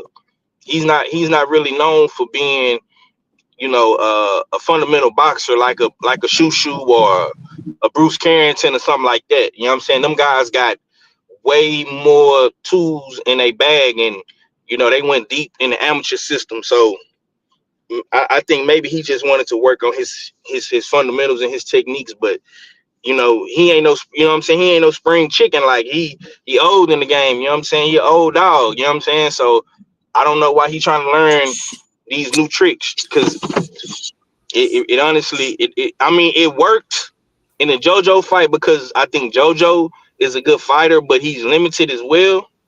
And I seen a lot of moments in that fight where, like you said, Regis was getting hurt, he was getting hit, with shit he normally don't get hit with. So I just think that he was trying to, better his fundamentals and skills. But you know, you go up in there with a guy like Africa, who got a good boxing background, you know, a guy like Tio, you know what I'm saying?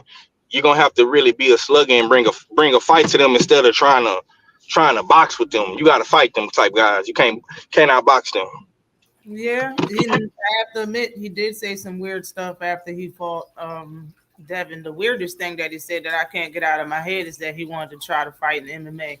Salute to you, Mo City. What is popping with you, Mo City? Hey, what's good? What's good, man? Oh, that my boy Go. What's good, Mo? What's good, man? I hear y'all talking about some home things in the house, and I know quite a few things about it. I just felt like I just pull up and shed a little light on some stuff that I saw in my eyes, you know, that I got an opportunity to see. I've heard y'all say, you know, after the Devin Haney fight, he was acting funny. I'm gonna tell y'all this: before the Devin Haney fight, he was acting funny, and I made a lot of money on that fight because I was there first day of training for that camp, and I watched Regis get the shit beat out of him by a kid named Breon Gorham. If y'all don't know who he is, he's nice. But he's from Houston. He signed to OTX. But that day, Breon Gorham touched him up for the first day of Devin Haney camp. And Breon Gorham is about 5'6". You know what I'm saying? He a little dude. And he was in there putting hands on Regis. But that's not why I came to say this. But what I will say is this.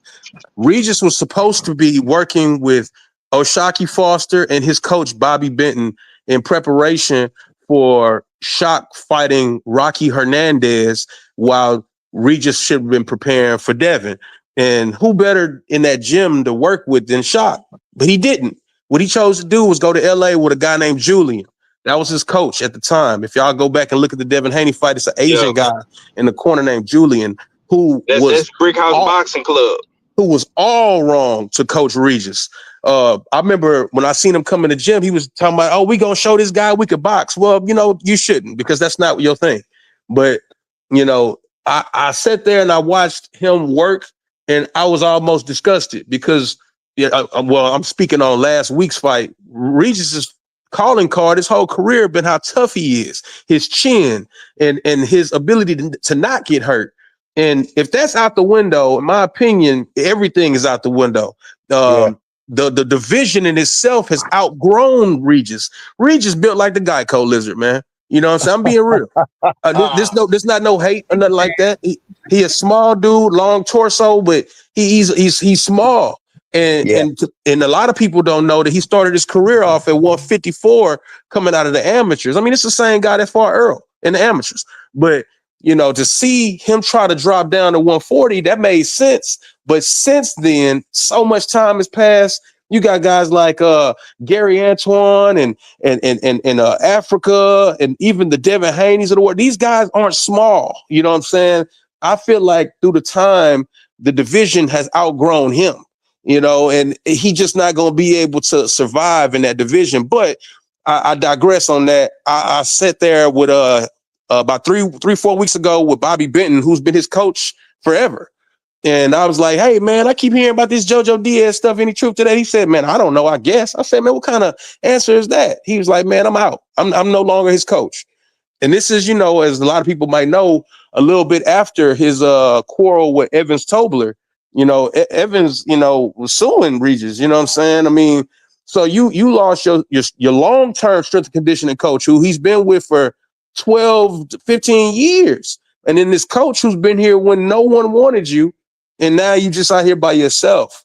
And now I respect Coach K and everybody else, but you know, when you can't leave the dance with the people who brought you to the dance, it's something wrong with you. There's something going on, you know, and I don't want to put too much out there. You know, if y'all know me on the side, I'll shoot y'all the real, but I think the man was cutting corners, you know what I'm saying? And these Bro, people, yo, bro, I just want to say this. Was it just me, bro? And I know you seen the fight, Mo, and we was talking about it a couple weeks ago. But he looked gas, my nigga. I mean, I ain't never seen Regis like legs look like that, bro. I mean, well, am I tripping? well, I mean, when you take away the guy who's worked your strength and conditioning for the last 15 years is no longer there, that's a problem. You know what I'm saying? Now, if you go watch his story, it's just him in the swimming pool at the bottom of it punching and stuff. I mean, that I don't know if that was gonna suffice, you know, but in addition to he looked gassed, I don't think Regis is this offensive juggernaut. That is not his calling card. So throwing a lot of punches on a guy that's not really being proactive, it just didn't fit. And for me, he fought JoJo at the welterweight limit. It wasn't at 140. It was over 140. That to me was a red flag that you can't get rid of a guy that's not even supposed to be there. And that guy is hurting you. You know what I'm saying? So, you know, for me, I loved his career. I love him as a person. I think the dude is an amazing individual away from boxing. You know, I watched him when he was working 2 jobs and as a personal trainer and trying to get on. And I've seen all of that, you know, to where he is now. I just heard, I think it was you, Fad, he overachieved. I doubled down on that. I agree. He did overachieve. But I honestly think that at 36, man, the book is closed. It's up to him to realize that it's no longer there. You know what I'm saying? But you know, I got a lot of love for him. I just think that the route he going is not the route that you want to go to end the career.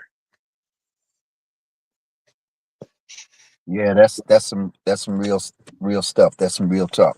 Hey, gentlemen, thank you. Nice chopping it up with you. Good talk, good talk. Ashley, salute. Have a good morning. I got to run. Thank you, Victor, for hitting the link. Definitely appreciate you for coming through. Yeah, Ash, I didn't want to eat up too much of your time, but I just heard y'all talking about some stuff that I've seen in person, and you know, I've been around it. You know, I've been around them for years. You know, in the gym over here at Main Street Boxing. You know what I'm saying? And you know, it's tough to watch things fall apart.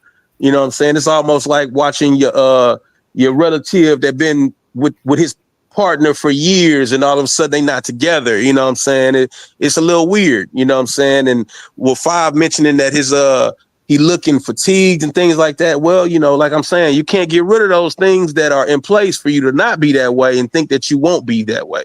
You know what I'm saying? I mean, I respect him. I don't want to take anything away from me saying that I don't. I respect him a lot. I just don't think that the way he finishing it is the way you should. I definitely appreciate you for coming through, Victor. Oh, for sure. You know, since we. I appreciate you too, Mo. He was still on the screen, so I was just saying bye to him. But I appreciate you for coming in and letting us know what you know. Shit, I didn't know that stuff. I did hear that he was doing some crazy stuff during training. I heard he was walking. He was in the swimming pool, walking on the bottom. Yeah, he used weights to take him to the bottom. Something like that. Shushu was holding his shoulders in the top of the water. Yeah. On the surface of the water while he walked underwater. I was like, what? Yeah, I don't agree with his training methods right now. But I will say this too, man. I seen some guys put him on his pockets a few times in the gym, and I had never seen that. I'd never seen him take that kind of damage in the gym the way he has in the last year. You know, he's become more defensively irresponsible in the gym. And y'all know that's going to translate to the ring, you know, under the lights, you know, but I haven't seen any growth. I don't think there's a Coach K that could just bring him back to life or sharpen him up, because I think the thing that's going wrong is his punch resistance is failing him. And I don't think there's a way that he can sharpen that up. I think it's just time. When you approach your career like that, for as long as he's fought, there's no coming back from the punch resistance leaving. And I think that's where he is, man. And it's just as a shameless plug, man, y'all check out my sit down I did with Ray Ford. Me and Raymond Ford got a real cool sit down out there, man. If y'all ain't got Put it in the chat. I grab it and throw it out there, man. But it's I know it's fight week. You know what I'm saying? Then I got a cool sit down coming with me and Jahar Tucker this week too. And just as a sneak peek, I got Jahar spitting bars. You know what I'm saying? Yeah. I got that boy spitting bars. Last performance was entertaining. And yeah, I'm gonna tell you why. I'm gonna tell you why though. It was entertaining because these two dudes, I didn't watch them spar in Ronnie Shields' gym. You know what I'm saying? And so who was lying about the sparring since you said it real quick, Truck? Yep, because I was there. That day I started calling Jahar the Energizer Bunny. That dude don't run out of he don't run out of energy. Energizer Bunny, Jesus. Man, that dude was just bouncing around the ring. He wasn't stopping. And I mean, let's be honest with you. Truck fought his prior fight at 185. And you mean to tell me that guy comes down to 160 and is competitive? No, sir. It don't work like that. You know what I'm saying? But then, I mean, man, it's a whole lot of politics into it because Truck was working with Ronnie Shields. And for that fight, y'all saw he was back with Calvin. You know what I'm saying? That was a forced thing that happened, man. It's a lot of politics in these gyms and what sparring partners can I use? And if I can't use this sparring partner, ain't no point of me being out here in Houston. And I'm gonna go ahead and go back to where I was at. And man, it was a lot, man. It was like a little soap opera, man. But at the same time, man, I'm honored and I'm privileged to be around it. You know what I'm saying? Ashley, I ain't going to stay up here too long. I appreciate you. I just wanted to pull up and just chop it up, shed some light, man. Y'all know what it is, man. Much love to your channel, Ash. Definitely appreciate you. Hey, 5, get at me, dog.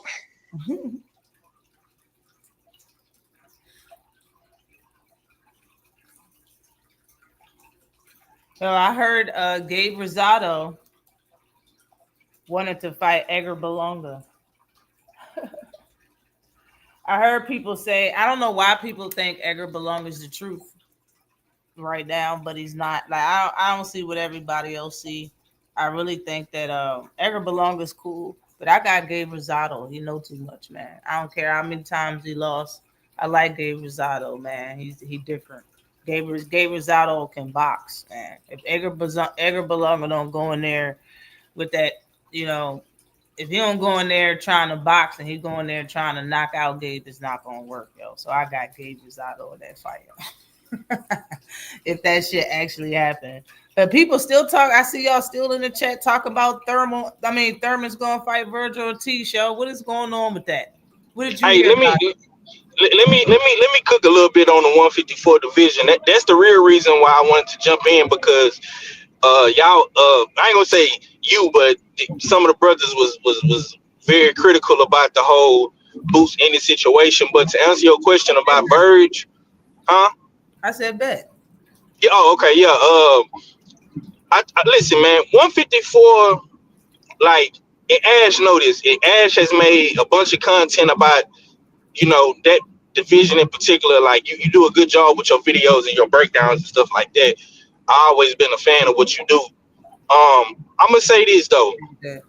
At 154, that division is one of the best divisions in boxing, and I think that it's suffering now because you don't have the same players in the game. Like a Mel Charlo or a Jared Hurd, Tony Harrison, Laura. All those guys, Castano, that made that division great.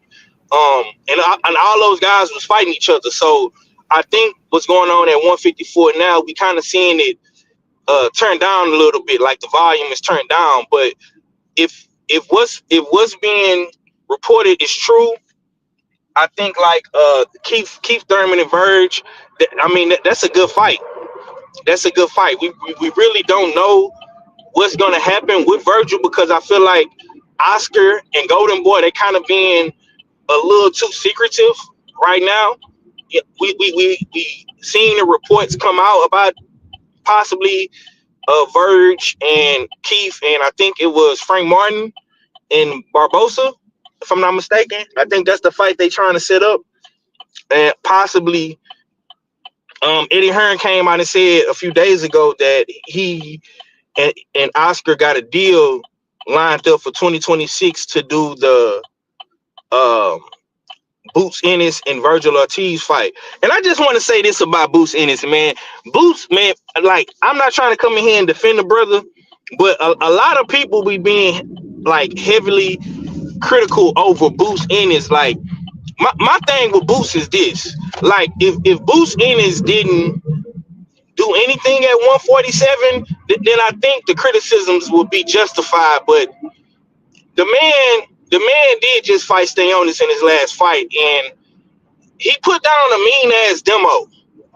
You know what I'm saying? He put down. I've never seen Stayonis look that bad in my life. And Stayonis then been in there with some good guys at 147. And mind you, this is coming off of the post Earl Spence Crawford era. Like, we gotta. I mean, to me, that's like the determining factor. Like, those guys held that division up for, I want to say, at least 3 to 4 years, Ash. And you been here this whole time. Like, everybody's was going back and forth about the Earl Spence and Bud Crawford fight and stuff like that. So Boots Ennis came in.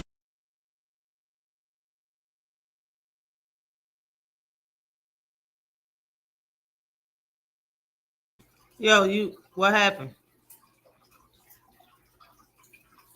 503 went out.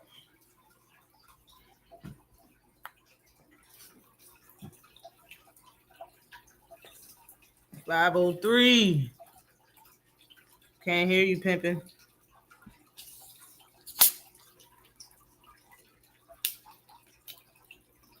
Something must have happened to his service.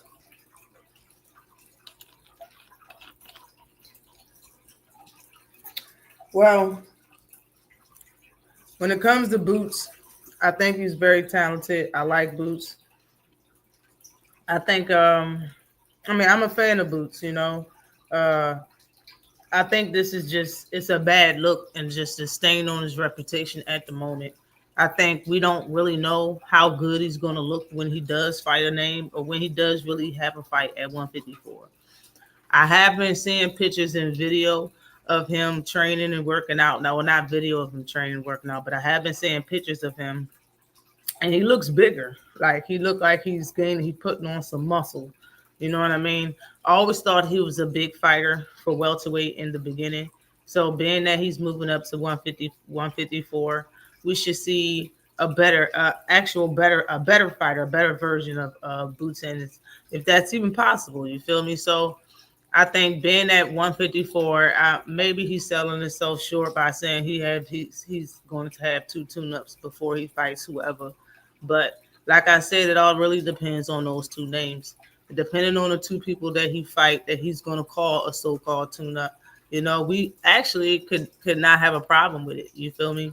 But it all depends on who them people are. Like I said, if he comes out and fight and calls out Korner Ben, that shit would be fire. You know what I'm saying? And he can probably use him as a tune-up. But the people in Britain, or the people that like him, they're not gonna see it that way. They're gonna see it as a tough fight. I just think, and a lot of people think that he's selling himself short. And the reason why we think he's selling himself short is because he's a good fighter. Like I said, like I don't think anybody's gonna waste their breath for somebody that's not talented. And the fact of the matter is, Boots has been called a cheat code. And since he's been called a cheat code, nobody's really went live and said y'all are tripping. He's not a cheat code. I've really never seen that title, that heading, or nothing. I haven't heard nobody talk about that shit at all. So he is a talent in his own right. So we see him moving up to a weight class that's full of names, people that's past their time, just like the names he had on his record at welterweight. He can call one of those names out. We know that you just getting in the weight class, you know what I'm saying? So we already know what it is. Being that he had a fight already at this year, you know what I'm saying, and it's August already, he really only have one other fight coming up, and the name that he has is just disappointing. You feel me? 503, are you back? Yeah, can you hear me? Yeah, I can hear you. Okay. Yeah, I don't know what happened with my audio. I was just talking like a motherfucker. I guess my shit had fucked up. I was in my car driving, but damn. So you didn't hear nothing I said, huh? Yeah, I heard a lot of what you said. Right when you said my name and you said you're asking me, it went out. Oh, okay. Yeah, okay. Look, man. I think I think that I think that Boots going up to 154. I say this. I think Boots going up to 154. It makes the division more interesting because you got a bunch of young guys up there that's gonna make the division pop. I think like with Xander, um, Verge, Bakram, Keith Thurman is a player in that division now. So and of course you still got guys like Fundora, doing their thing. I, I I don't like the fact that Crawford still has a title at 154 and he is fighting for all the belts at 168. Me neither. Yeah, I don't. Yeah, that's one thing I don't like what Bud is doing. I will. I know Bud is being accused of PEDs and all this stupid shit, but that one thing that he has a title is crazy to me. You know what I'm saying? I feel like if he would let that title go, I feel like Verge or Boots would be able to get a belt. But right now, I just feel like it's really no place for Boots to contend to because all of the belts are pretty much tied down. I don't think Xander is gonna come back in a fight and fight Boots Ennis. He just got the belt. And he going on his little Puerto Rican tour and he's at the concert with Bad Bunny and all this. So I don't think Xander gonna fight him. What's the belt that Boots got? I mean, Bud got at 154. The It's WBC. Yeah, WBA. WBA. Okay. I don't think he's coming back down in weight. Ain't no way. The way he's plumping up for this fight versus Canelo, you're not gonna come back down. And usually, what they say, they'll be like, as soon as the fight happened, or the day after, or the week after, they'll tell the fighter that they have to choose what weight class they're gonna fight in. I don't see Bud coming back down to 154. So they might as well make plans to get in position to be the number one contender for the belt, in my opinion, because he ain't coming back down. So I mean, like, what's your biggest criticism of Boots right now? Do you feel like he ain't fighting nobody, or my biggest criticism is that he should just come out and tell people what it is. I think he don't really talk that much, and I think if he went live, because anytime any fighter go live, the biggest boxing channels pick up on it and they'll show it. You feel me? If Boots did the same thing, and I'm not saying just be yourself and just say exactly what he want, what's going on. Just like I said, if he came out and just was like, look, I'm gonna move up, I'm gonna fight the tune up, I'm gonna fight Korner Ben, and it is what it is. And my list is, and he give us like a 3 to 5 name list, would nobody say nothing? That's my only criticism about Boots, is just the fact that he's allowing people to say shit about him. I think he's a great fighter. Okay. Yeah. Me myself, I think I'm in agreement with you. I think the biggest problem with him is he ain't as transparent. I think that he kind of scared. He's kind of scared of the media in a way because a lot of things that he has said in prior interviews, like the post press fight conference with Karen, he was like, "Oh, I'm going to 154 and all this and all that, and I'm gonna fight Vergil Ortiz," and that was a whole fiasco. And he ended up staying at 147 to fight Stanionis. It's like he's giving mixed signals. Like, you know what I'm saying? Like, 1 minute he'll say, "Oh, I want to be undisputed at 147," but then you fight Stanionis, and out the blue nowhere, you just move up. And you did it like a couple days before Brian Norman fought Jen Sasaki, and everybody wanted to see you fight B. Norman. I think a lot of people is upset because he didn't fight Brian Norman. Yeah. I think that was really the fight that people really wanted to see. Yeah. And I think people wanted to see him fight Devin Haney too. A lot of people are upset about fight Devin. Yeah. Yeah, that was the fight, Ash. I That didn't was the know that. fight. I didn't know Yeah, people wanted to see that. I know people wanted to see the Brian Norman fight because of all the controversy about, how he changed the price and then he wanted to fight at Vegas and people saying he was a duck, other people were saying it was the money. You know what I mean? That's why I know about that. But I didn't even know that people was trying to push the Boots versus Devin fight. yeah. But like with the thing, like with Devin, Devin was trying to Devin was going around trying to fight a couple of guys, but the business couldn't get done. I think Dev originally was supposed to rematch Ryan. That fell through. Then Broly didn't want to fight. Then they was going after Tiafimo. Tiafimo turned it down once again. And then Africa was in the mix. Africa was like, let's do it at 140. Dev said he's not fighting at 140. He want to go to 147. And then that's when the Boots in this shit came about. Boots was like, oh, nah, we're gonna do it at 152. Dev didn't want to do it.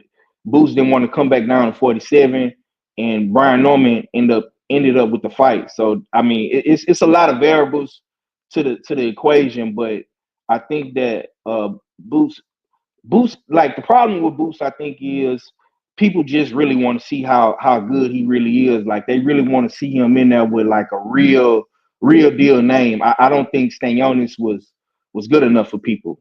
You know what I'm saying? Even though Stanionis was undefeated, Olympian, all that good stuff, I just feel like people not too gassed off the Stanionis win. I think. Okay. Okay. When it comes to Stanionis, the 1,000, I'm gonna be 100%. I went live and I made a video. I went live a bunch of times, but I made a video telling everybody where to go to make money off of that fight. I knew Boots was going to stop that dude, bro. Boots was plus 250 for the knockout. I told everybody it's plus money. Y'all can get some bread, put whatever you want on Boots in the knockout. And what happened? He got Boots knocked dude out. Like seriously, I knew. Yeah. I knew he was gonna stop standing. I'm not taking nothing from Stanionis. And like he got his accomplishments and his the dirty word. He got accolades and stuff like that. He's a good fighter, but stylistically, hell to the now. He was not going to make it 12 rounds with Boots. I already knew what time it was. So yeah, and then being that he's moving up, is better names at 154 that's better than Stank on it. So when it comes to him fighting at 154, and you always got to please the fans or they're going to cry. And that's with every fighter. Now, Boots is known as a cheat code. Nobody argued that, but him being a cheat code. So people are going to want to see that to the test versus the best. And if that cheat code move up and say he got 2 fights, he got 2 tune-ups before he fight anybody, a lot of people gonna raise eyebrows to that. Because like I said, Frank Martin haven't fought in a year and a half. You know what I'm saying? And he came back calling out a name that's moving up, calling out a name that's at 140. You know what I'm saying? So he's ready to fight a name immediately. I think he's about to fight Arnold Barboza. So, and Arnold Barboza been active, and he just fought a champion. He lost, but he just fought Tio. So it's other fighters doing more than what Boots is doing, and Boots is looked at in the public eye as a better and greater fighter, more skilled and more talented fighter. So a lot of people are going to look at it how they're looking at it. That's just how it is. Nah, I definitely get what you're saying, but like I said, at 154, I mean everything is tied down. Like Xander ain't gonna fight him. I agree. I heard. Yeah. Just due to I didn't know all that stuff either. I didn't know that he tried to fight a bunch of people and they all turned it down. But yes, and him not getting names, I'm not really pointing at Boots. My whole thing, and I made a video about that, was about Eddie. Eddie is the one that don't never make big fights. He can't make no big name fight for nobody that's not from the UK. That's just how it looks. He can't really get nobody for real. 500K to fight somebody that's labeled a cheat code in a sport where, you know what I'm saying? Like, he been beating up people for real. This is a dangerous sport. 500K is not even enough to fit the damn medical bill if you get fucked up. Like seriously, you still got to pay taxes and your team. Come on, man. 500K is not enough. You got Turkey spending millions of dollars. Right, but you got to think about this too, though, Ash. I mean, 500K, six figures. That's a good offer for the guys that got those offers. We talking about a Charles Conwell. Charles Conwell never fought for a 7-figure payday. Speedy Ellis never fought for a 7-figure payday. I don't think Josh Kelly has ever fought for a 7-figure payday. And Katz, Andreas Katz, I mean, he fights on OTX. He fights in small rooms. So I think all those guys they got that offer. I think that's the market. You know what I'm saying? That's Do the you think market. Brian Norman Jr. should have got the 500K offer for unification at 147? No, he shouldn't have. But they negotiated for that fight, and Brian Norman was going to get his highest payday with Boots Ennis. But I think Brian ended up having hand surgery, and he came back versus Quayos. So I think a lot of that shit, what they was doing with Brian Norman was, I ain't gonna say they was capping, but they was putting on for the media. You know what I'm saying? I think Brian Senior, Pops, I think he was just, boasting and bragging, trying to keep his son name relevant. And honestly, shit, it worked because he knew that he wasn't gonna end up fighting Boots. They came back after the hand surgery, fought Cuevas, and got a bag for that. Came back, fought Sensaki, got a bag for that, and now they finna get their biggest bag with Dale. So I think what Senior did was really like a DHP Bill Haney move. Like he really used the media to his advantage. You know what I'm saying? And like I say, with Boots Ennis, it's it's like he is a cheat code, but at the same time, I don't see him getting any big fights this year because Fondoran already fought, Xander Zayas just fought, and of course, Baki is finna fight Lubin. Yeah. And I think Turk was trying to make that fight with Baki and Boots. I honestly don't understand. See, this is my biggest criticism with Boots. If Boots has the IBF belt, he had the IBF belt, and I believe it was the WBA belt. I don't know why he just didn't enforce the mandatory for those belts. Now that part I don't understand.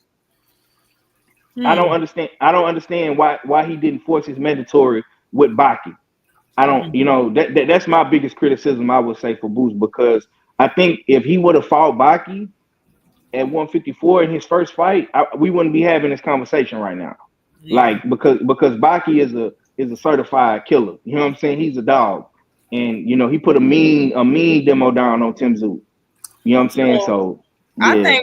I think Baki and I think him versus Vergil would tell me who's the best at 154 right now. Like currently, I think them two are the best two people at the weight class.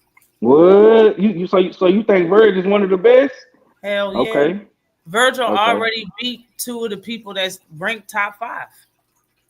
You talking about Boychuk and Madrimov? Yeah. Yeah. Okay. So they were very good fights, in my opinion. The way he did Tim Tszyu, man, somebody got to beat him. Somebody got to beat him before I take him out of the running. You feel me? Like so, and nobody else has really beat them other two fighters that Vergil just beat. So yeah, it's got to be. It's in between Vergil. Who you think is in between the two? In between 154. What two fighters? I would say Sebastian Fundora. And I would say Fundora and Baki, and then Verge. You know what I'm saying? Yeah, I would say because Fundora. The thing about Fundora is, and a lot of people don't really talk about Fundora that much, but Fundora is he started in a box and used his size to his advantage. Yeah, and that's dangerous.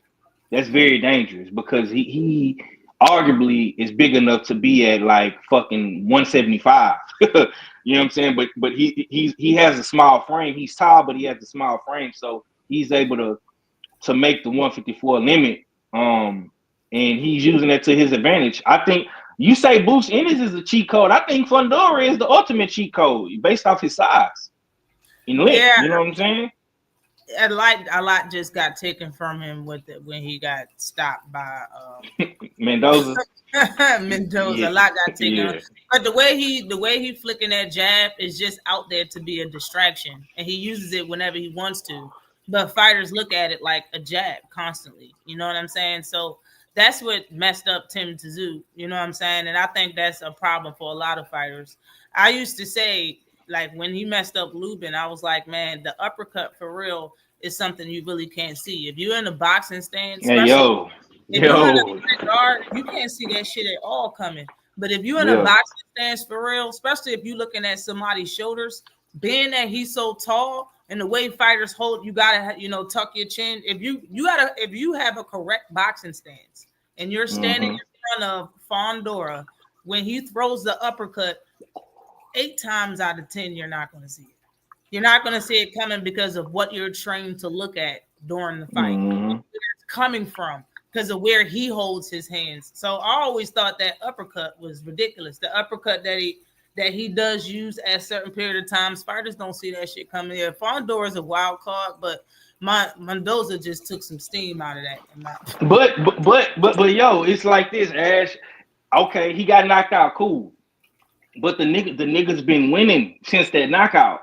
Yeah. And I think he learned from it. Every loss is not a loss if you get a lesson out of it. And I think the lesson for him was not to be so reckless on defense. And he has not got caught with a right hand, which is the southpaw's kryptonite. He has not got caught with a right hand like that since he's lost. So maybe if Boots and Verge can get in position to fight Fundora, because I think in 2026, I think the landscape is gonna change. I think you're gonna start seeing a bunch of different collaborations. I think you're gonna start seeing more PBC guys on the zone. You're gonna start seeing top rank guys on the zone. I think the hub for boxing is gonna transfer to the zone with, like you said, with Turk giving out all this money and these other networks is kind of closing shop with boxing. Like, I don't think ESPN will be a factor next year with boxing. I don't know what Amazon is going to do with boxing, but it's looking like the zone is going to be the place to be for Yeah, these. Yeah. they don't have Top Rank don't show fights on ESPN no more. Yeah, it's like I It's think on it's on the zone now. So yeah. it's like a lot of their fights is on ESPN Plus, and then it'll transfer like to ESPN with like the main event or the co-main, like Okay. like I don't know if you've seen it, but Xander fought on ESPN. Emiliano fought on ESPN, and it's funny, we was talking about Regis, and Emiliano he want that Regis fight, but I don't think Ha! I don't think Regis want to fight Oh, he better Emiliano. not. Don't do it, Regis. Regis was talking before all of this losing that he's been on or whatever. Before he fought Devin Haney, he was talking about how all he wants is big money fights. That shit Right. got dead, my dog. You know what I'm saying? Especially with him and JoJo. Like, but I'm just saying, you better not fight nobody young. I think him and JoJo is the same age. You better keep it like that. Keep the parameter. Nah. Goddamn. Yeah, to me, that's like gatekeeping. Vargas is nasty, in my opinion. I really like him. Yeah, Emiliano nasty. I ain't gonna lie.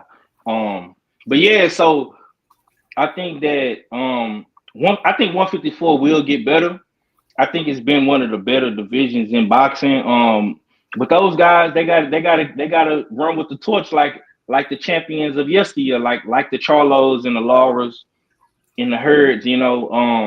I think PBC, they have been kind of playing it safe with Fundora to a certain extent, but he's already beat Tim Tszyu. So it's no point to me in keeping Fundora on Amazon and fighting in-house fights with PBC. Like, I really want to see how good Fundora is. Like, I need to see him versus a Boots, versus a Verge, versus a Bakram. Like, those fights need to happen.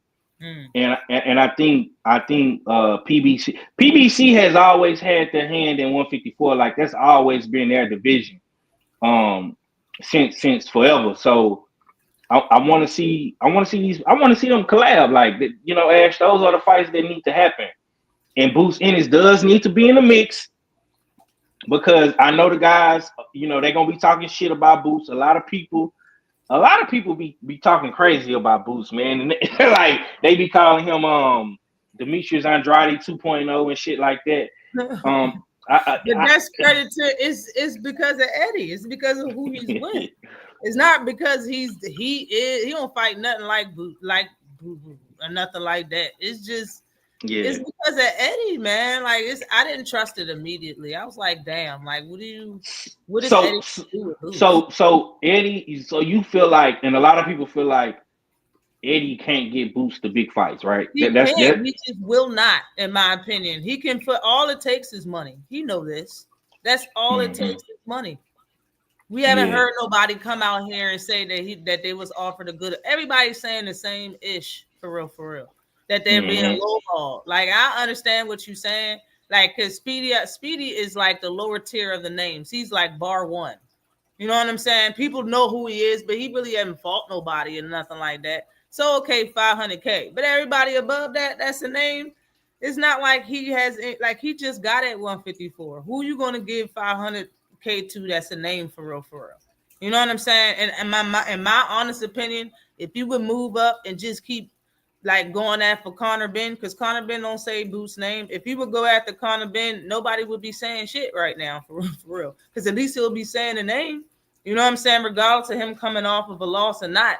Being that Korner Ben has, it seems like he's worked with Eddie.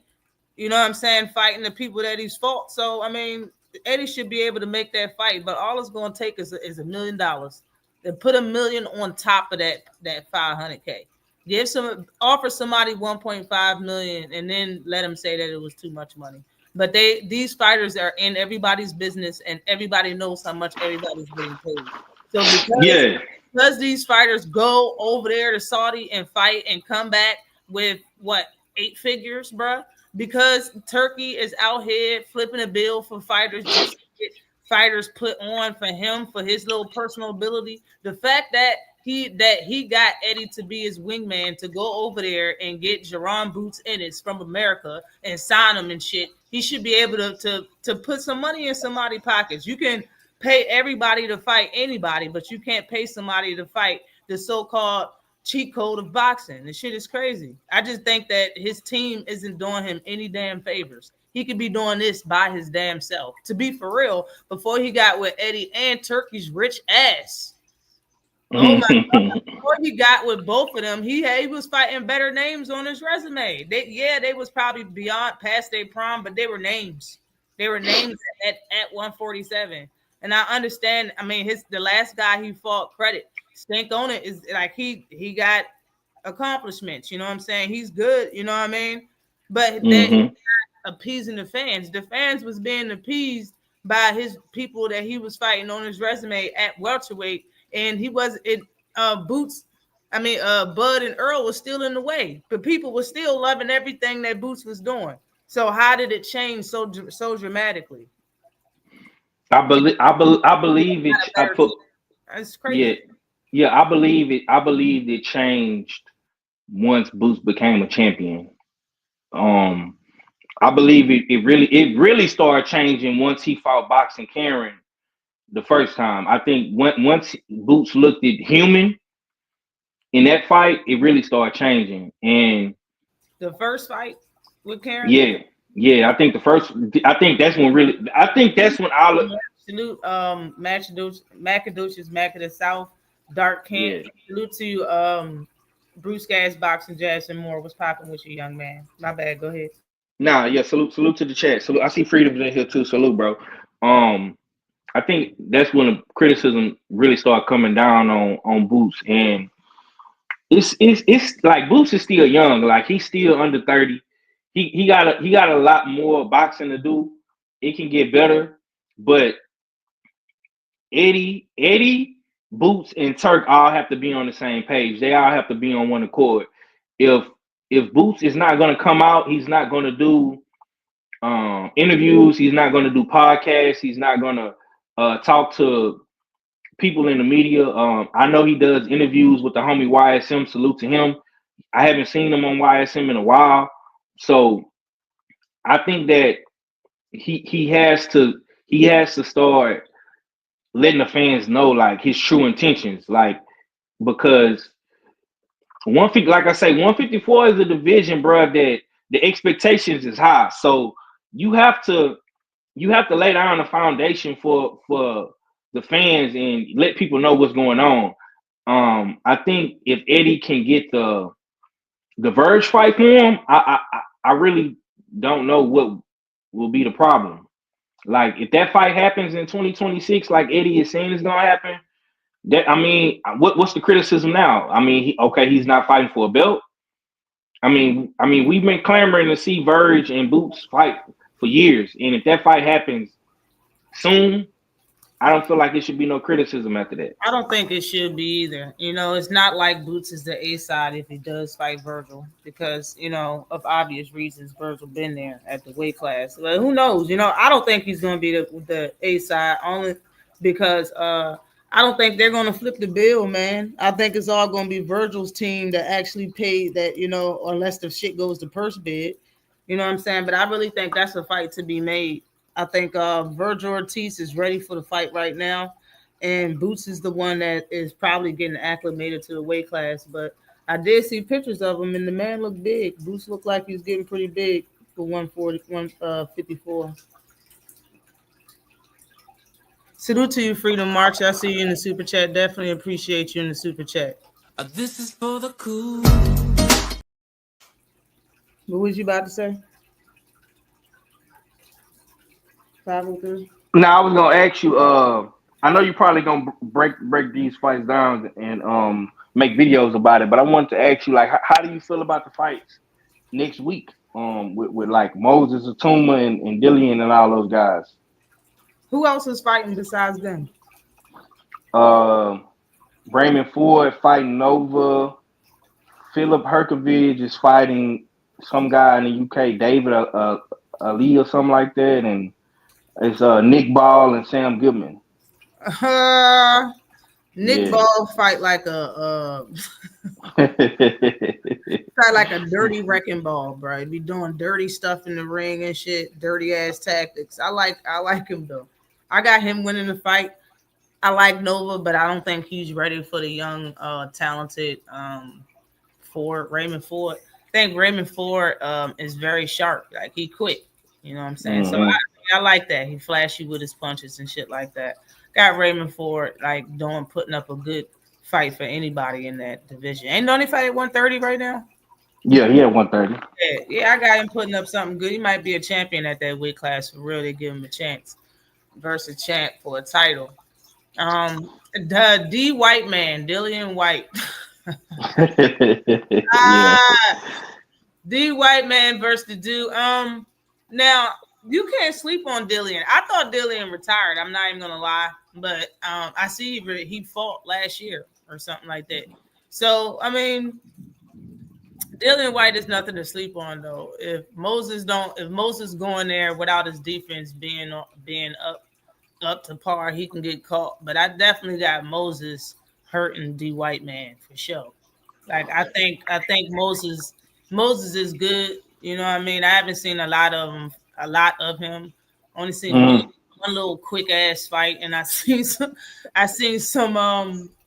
highlights. You know what I mean? But I haven't really seen much of him. But I know Dillian White got a couple sneaky ass punches, but who knows? I don't even know how Dillian looks right now. He probably looks sloppier than what he did. No, he been in the lab. Like he looking good. You know what I'm saying? That's what's up. Now I gotta ask you this too, because I gotta ask you, what's your thoughts on all this Tank shit, like in Lamont Roach, man? What's going on up there? Like how you feel about that?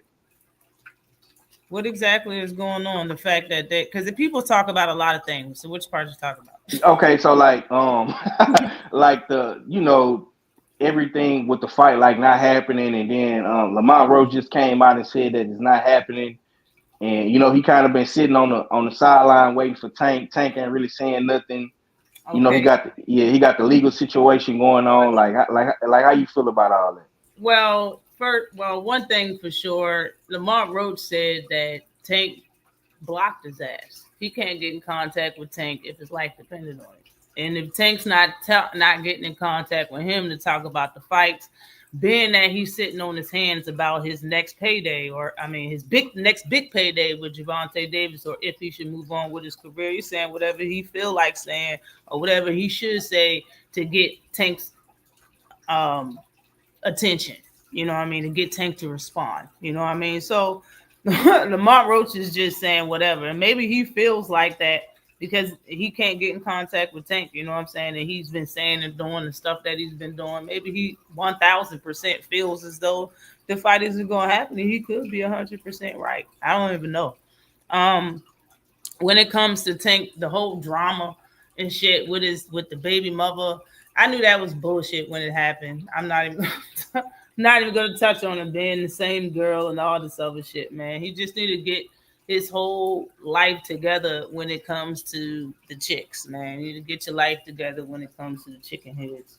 But what else is people? People were saying that I remember this, and this is Bill Haney started that shit by saying that Tank don't take care of his team, he don't pay his team or whatever. But that was years ago. I don't really necessarily know how it came back up after years. You know what I mean? But I remember Coach Kenny, and Coach Calvin sat down, went live talking about it's out of 100 fighters, you only get two that appreciate what you've been doing. And I know I heard people took that and ran with it, saying that Tank don't appreciate him. In my opinion, the two people that I thought that they was thinking about off rip was Gervonta Davis and Mia Ellis. That's the two fighters that I thought he was talking about his daughter and Gervonta Davis. Those are the two fighters that I thought that they were talking about is appreciating what is going on. Because I already know they wasn't talking about Tank. Because I already know all that. Like I don't live in Baltimore right now, but Baltimore is 10 minutes away from me. Like, bro, I know the stuff that he be doing in Baltimore. He do too much for them to say he don't appreciate. Like, that's crazy. So, I mean, I don't know what exactly people are saying about Tank. I try to stay out of the mix of all of that drama and shit like that. But if the fight happens, it happens. If it doesn't, and Tank is through, and it'll be because of a lot of other shit that's going on. It won't be, in my opinion, it won't be because of boxing.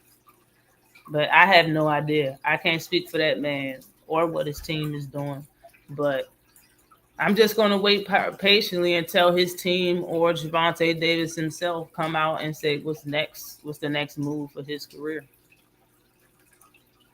Okay, yeah, yeah. That's a cool answer. You know what I'm saying? You really just kind of ain't fucking with all that bullshit. You just really want to see that Yeah. nigga fight again. You know what I'm Yeah, saying? I'm just a fan. I'm not. I mean, I like Tank, but I mean, people say I love him. All this, like, bro, I don't. I know when you talk about Tank, you get views, and he's been my favorite fighter, but I don't talk about him a fraction, a quarter of as much as people that say they don't like.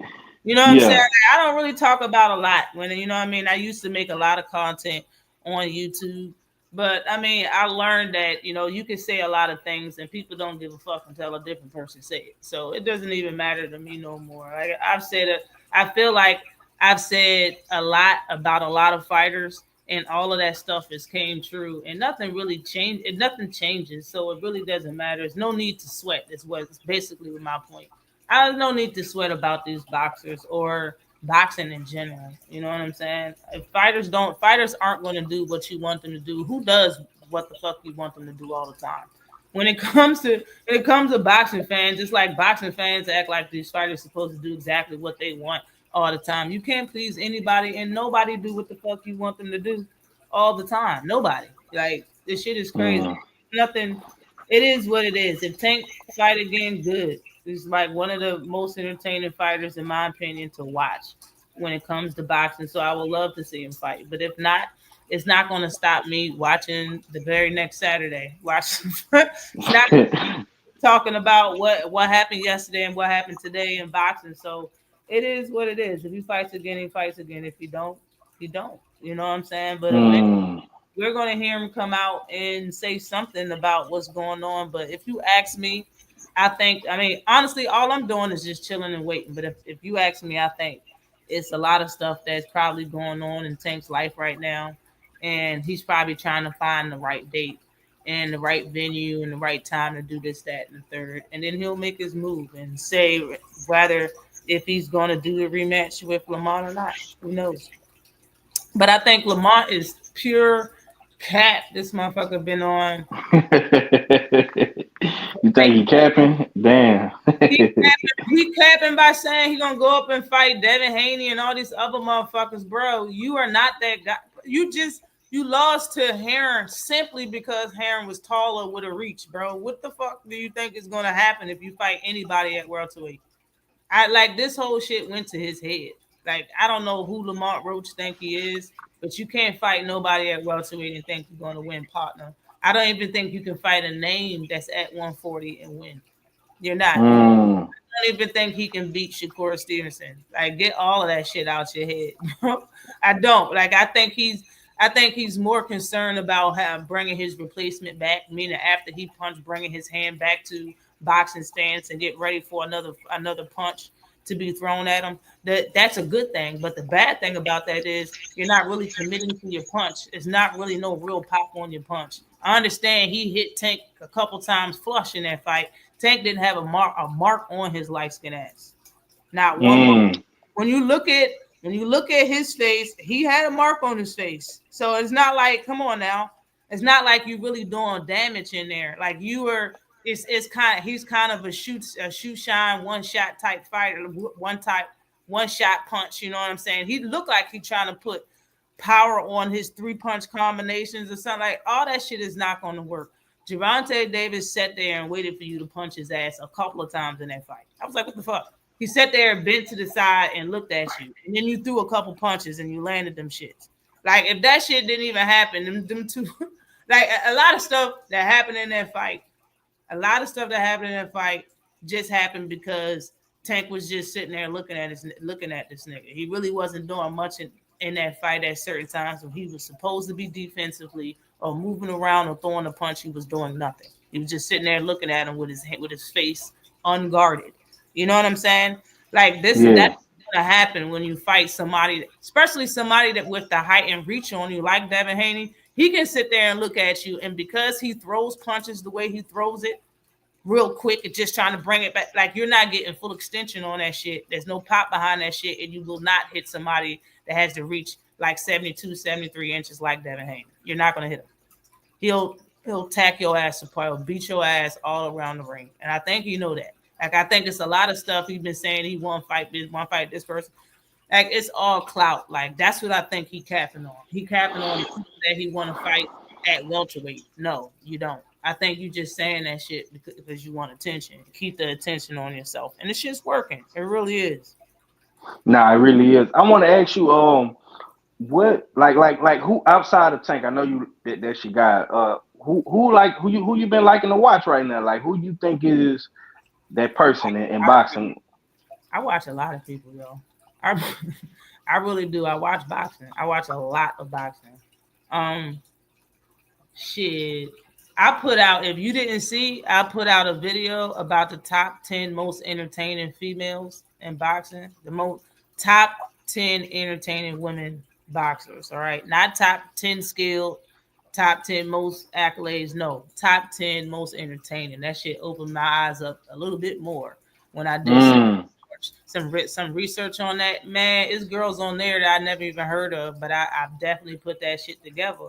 I went live about it too. I put some footage out there. Yo, the girls look good, man, but the guys, all right. Who do I like watching? Yeah, just give me like your top 5. Like it don't matter, girls, guys. Like who you like watching. Like when they fight, like Ash is locked in. You know, you got your blunts rolled up, you at the crib, you ready. Besides Tank, I like watching damn near everybody at 135, 140, 147, 154. Like those are my weight classes. I like all them people. I like watching Shushu. I like watching Frank Martin when he did fight. I like watching. I like watching and move up and get somebody from 140. Shit, I like watching Africa. I like watching Matias. Shit. Mm. Probably forgetting somebody. At welterweight, I like watching Boots. I watch Bud. I watch I like Tim Zoo. I like Fondora. Mm-hmm. Shit. I like Xander Zayas a lot. I like Roland Polanco a lot. I like Okay. shit. I like what's his name? Fucking Blair Cobbs, man. I like Blair Cobbs. Oh yeah, yeah, yeah. He talked some good Yeah. shit. Yeah, I Blair ain't mad at Cobbs that. show his heart in the ring, man. I gotta respect it, man. I gotta respect it. Every time Devin fight, I watch that shit. I'm not missing Devin's fight. That's for sure. Mm. Right. I Okay. watch Shakur's fights. I go to Shakur's fights. Shit. I watched and went to. I like watching all three Davis brothers for real. I really like Keon Davis, the one that fights at welterweight. I really like him. Shit. Yeah. Heavyweight, I really like Ejik Bayel. I think that's that dude at heavyweight. Okay. Yeah, and I really like the guy he stopped, man. I got a picture with him. I met him. I really like Big Bang Zang, man. Really like Big Bang Zang. Yeah, yeah, yeah. Okay, yeah. So you still you be tapped in with everything. What about Yeah. what about the ladies? Like who your favorite like woman right Shit. now? My favorite girl is her name is Beatrice.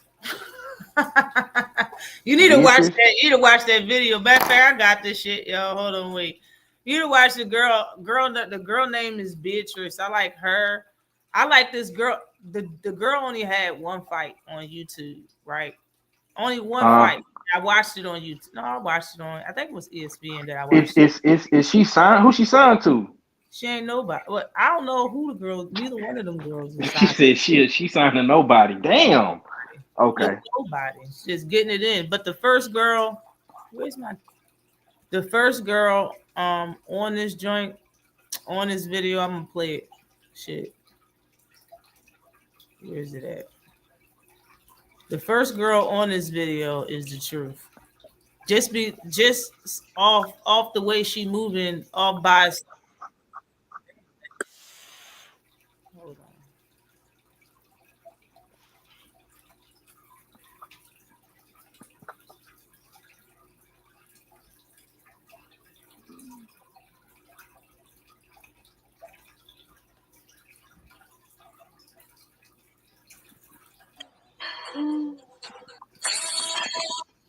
This chick, right? First chick though. What is good, fight fans? This is Ashley's Corner. This is 10 of the most entertaining female.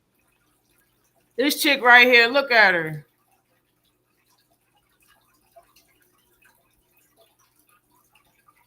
That was her first fight.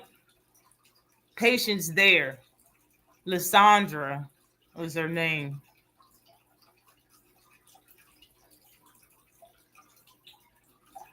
Okay. Entertaining as hell. Look, easy. That's her right there. Young though. I think she like 18 years old or something like that. Oh, okay. Yeah, yeah, yeah. Yeah. That, Okay. I'm at and I know you know who Tyra Brown is. yeah, yeah, for sure. That's DC. Yeah. Okay. Yeah, Tyra Brown. I always like. I think she Sandy Ryan or somebody she just beat, and it was like an upset. Even though she the champ, but they really was pulling for Yeah, the other girl to win. I think yeah, yeah, yes. That's Sky Nicholson. Sky Nicholson. That's who it was. Yeah, I seen that. Mm-hmm. I was like, Sky don't want it right now. She was surviving in parts of that fight, man. She ain't want it. Of course, I put Carissa Shields on there. As Carissa Shields recently got that knockout right there.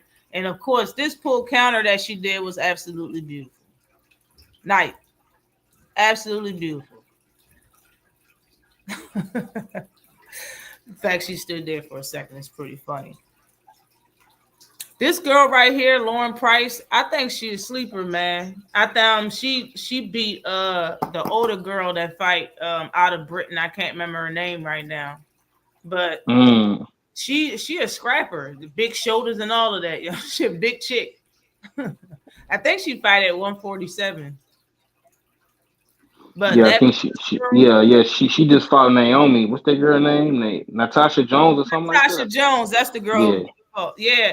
And her, Fondor. So the first girl, Lysandra and Fondor, is definitely the two girls that I watch. You know what I'm saying? For sure. Those are two girls that, you know what I'm saying? The next time, and I wrote LaShawn, I'm not going to figure her name. The next time I'm going to tune into all her fights. I watched the first one. I'm going to tune into all of them. Fondor, though, everybody know, in my opinion, her being tall. This the girl Beatrice right here. Look at the style on her, though. Look at the style on her. Yeah. Beatrice, yo, this my favorite girl to watch. Beatrice is nasty. Beatrice. Okay, yeah, I'm gonna be looking for her, man. I'm gonna be looking for her. Beatrice Oh, Ferreira. yeah. Okay, yeah, I'm gonna be looking for her. It's just she's small. She's like 5'2", 5'3" in the small weight classes. But look how she floating though. I like it. I like her style of fighting, So I like it's visibly pleasing. So that's definitely a girl that I'll watch, yo. Yeah, Those she seemed like she smooth, she silky. You know what I'm saying? Okay. Oh, that's Caroline Dubois. most definitely. Okay. Most definitely. Carolina Dubois called out Alicia Baumgartner. I made a video about that. She called Alicia Baumgartner a gimmick. She said she's not a good boxer. Whew. I was like, oh yeah, I like that smoke. I like that talk. And for the fight coming up, before Alicia Baumgartner fought the last fight that she was fighting, somebody asked her about Carolina Dubois and told her that she called her out. She was like, who? Said Carolina Dubois. That's Daniel Dubois' sister. She was like, oh, I never heard of her. I was like, oh shit. Ah man, she threw the shade at her. Okay. You try to tell me you do know who she is. That response tells me you heard her comment, but you do not. She ain't on your radar right now. Like Keith Thurman said to the reporters when talking about Earl Spence, he's not on my to-do list right now. Okay, that's what it is. Carolina Dubois is not on her to-do list right now because she's still fighting at that weight class. I think it was the 4th or 5th time that she defended her undisputed titles, but Alicia Baumgartner keep talking about her weight. And I remember a time that she was talking about moving up to fight Carissa Shields. I know she let that go, and she should, because Carissa Shields moved up even more. But at the same time, when you gonna let go of them undisputed titles and move up and conquer another division? You feel me? Like, when you gonna do that? Especially you talking about fighting Katie Taylor and fighting Amanda Serrano, man, you're gonna need to move up. You know what I'm saying? But look at this girl's face after Carolina Dubois put a whooping on her. Yeah. That was a mean beatdown for sure. So Alicia Baumgartner, I don't know, man. That's what I was saying in my video. I don't know if she really wants that fight, and we'll see how much heart she has if she do take it. But yeah, that's different. And of course, I like watching Amanda Serrano. I've watched all 3 of her fights with her and Katie Taylor. Hopefully, they don't do that again. We good. That last fight wasn't it. Yeah, we good. We good now. Yeah, we good. We cool on that shit. Yeah. I like Amanda Serrano though. I don't miss her fights. Got guaranteed if she coming up, if she got a fight coming on, I'm gonna watch that shit. Probably over a guy's fight, depending on who's fighting. I'll watch her fight. I think she's really entertaining. She ain't scared to get hit either. She'll throw them hands. So I like Amanda Serrano for real. Yeah. Okay, I ain't never heard of her. This chick right here is a UK girl. This girl's 16, 17 years old or something. She young as hell. All right. Bruh, she got 21 fights and no losses. Wow. Okay. How is she that young with 21 fights? I have no idea. But that's what it say on her box record. She's a UK fighter, but she really got the style for the game. You know what I'm saying? So that's just another girl that I definitely would watch fight. If yeah. Damn. It's definitely another girl that I watch fight. And of course you got, I believe this is number 10. This is the last girl on the list of Alicia Baumgartner. But yeah, man, the girls, that damn combination. the girls be putting on, man. It's a lot of talented fighters in the girls division. There's more to come. I know it is. I know I haven't found everybody out there to put on the list, but definitely this is my top 10 of most entertaining for the girls, man. But yeah, Beatrice and Elizabeth the Truth. Uh, I take it. what about O'Shea Jones? You tapped in with O'Shea? Yeah, I seen her last fight, yo. Do you know who called her out after watching her last fight? Crazy. Who? Chris Cyborg, the MMA fighter that Oh I think damn. had Okay. like 5 boxing fights. She had a couple of professional boxing fights. But I was like, why? What do you see in Jones that you want to fight Jones? Like, what's that about? You know what I'm saying? Yeah, that was weird. If I was O'Shea, I'll jump on that though. If I was O'Shea, I'd definitely sign to fight Chris Cyborg. That'll put my name out there once I beat your ass. For real, for real. Nah, facts. Nah, facts. Yeah, I'm gonna have to go back and rewatch that. I'm gonna have to go back and rewatch that in its entirety. I appreciate you showing me that because I know you be tapped in, like you be doing good breakdowns on all these fights. So yeah, I'm gonna have to go watch that video. I haven't seen that, but I appreciate you showing it to me. So before we get out of here, I want to talk about Shakur versus Tio in January. You think it's cap or fact? I think it's cap. Now it's kind of hard to gauge it with them two because Teofimo, he's just all over the place. You know what I'm saying? And we was talking earlier about Devin, and he's constantly, not wanting to fight Dev for whatever reason. And he said, okay. So from what I heard with Teofimo, he didn't want to take the Devin Haney fight because he didn't like the way he was treated. He feel like Turk is biased towards Devin. That's his guy. And, he felt like he was slighted, because he did outperform everybody on that card, the ring card in New York in Times Square. And I think if this fight does happen, I will be surprised. I'm gonna just say that, because I know Shakur wants to fight the big fights as well.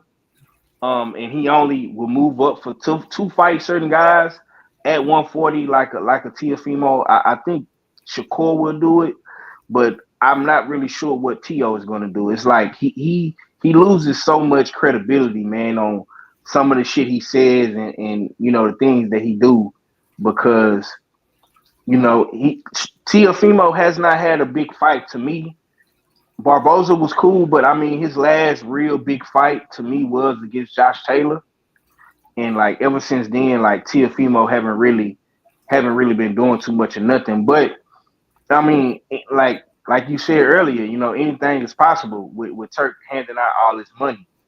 So I'm definitely gonna be keeping my ears to the streets with that one. You know what I'm saying?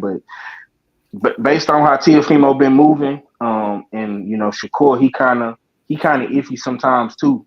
So I would say like, it looked like cap till it ain't cap. I say that. Yeah, man, Tio I can't trust what Tio be saying, and the fact that, man, if every time Shakur said that he was going to fight somebody and Dave said that they was cool, was like, cool, we're going to fight. If the fight really happened, he'll be fighting 3 people at once damn near every year. Like, he already said he's going to fight Korner Ben. He said he will fight Ryan Garcia. You say you're going to fight Tio. So, man, he up to fight anybody, it seems like.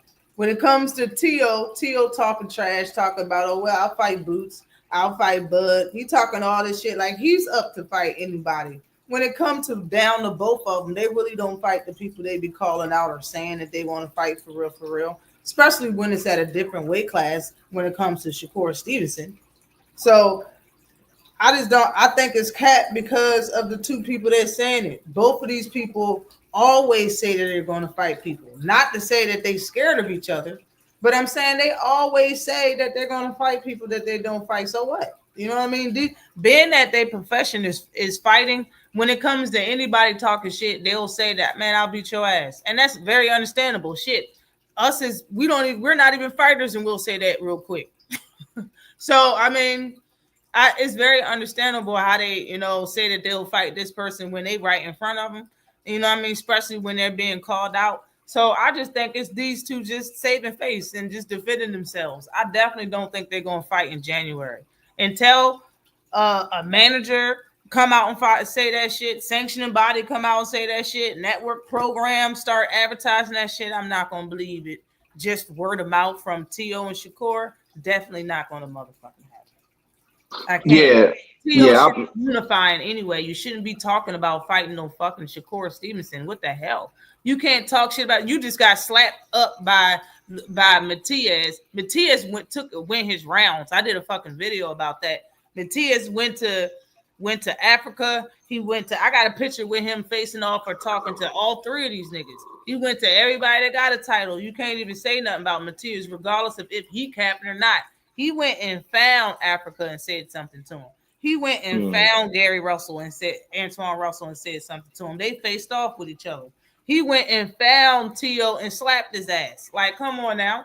And T.O. over here talking about somebody at a different weight class. Like, come on. It's T.O. ass need to fight somebody for sure. I'm down with it too.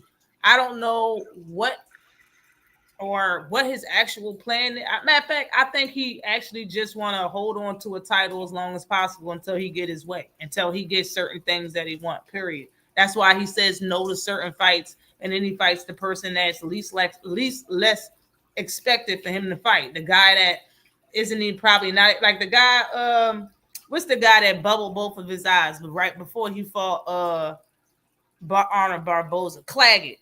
But nobody would expected you to fight Claggett after saying no to Arnold Barboza, no to Matias, and no to fucking Kenneth Sims, and no to Elvis Rodriguez. You fight fucking Claggett.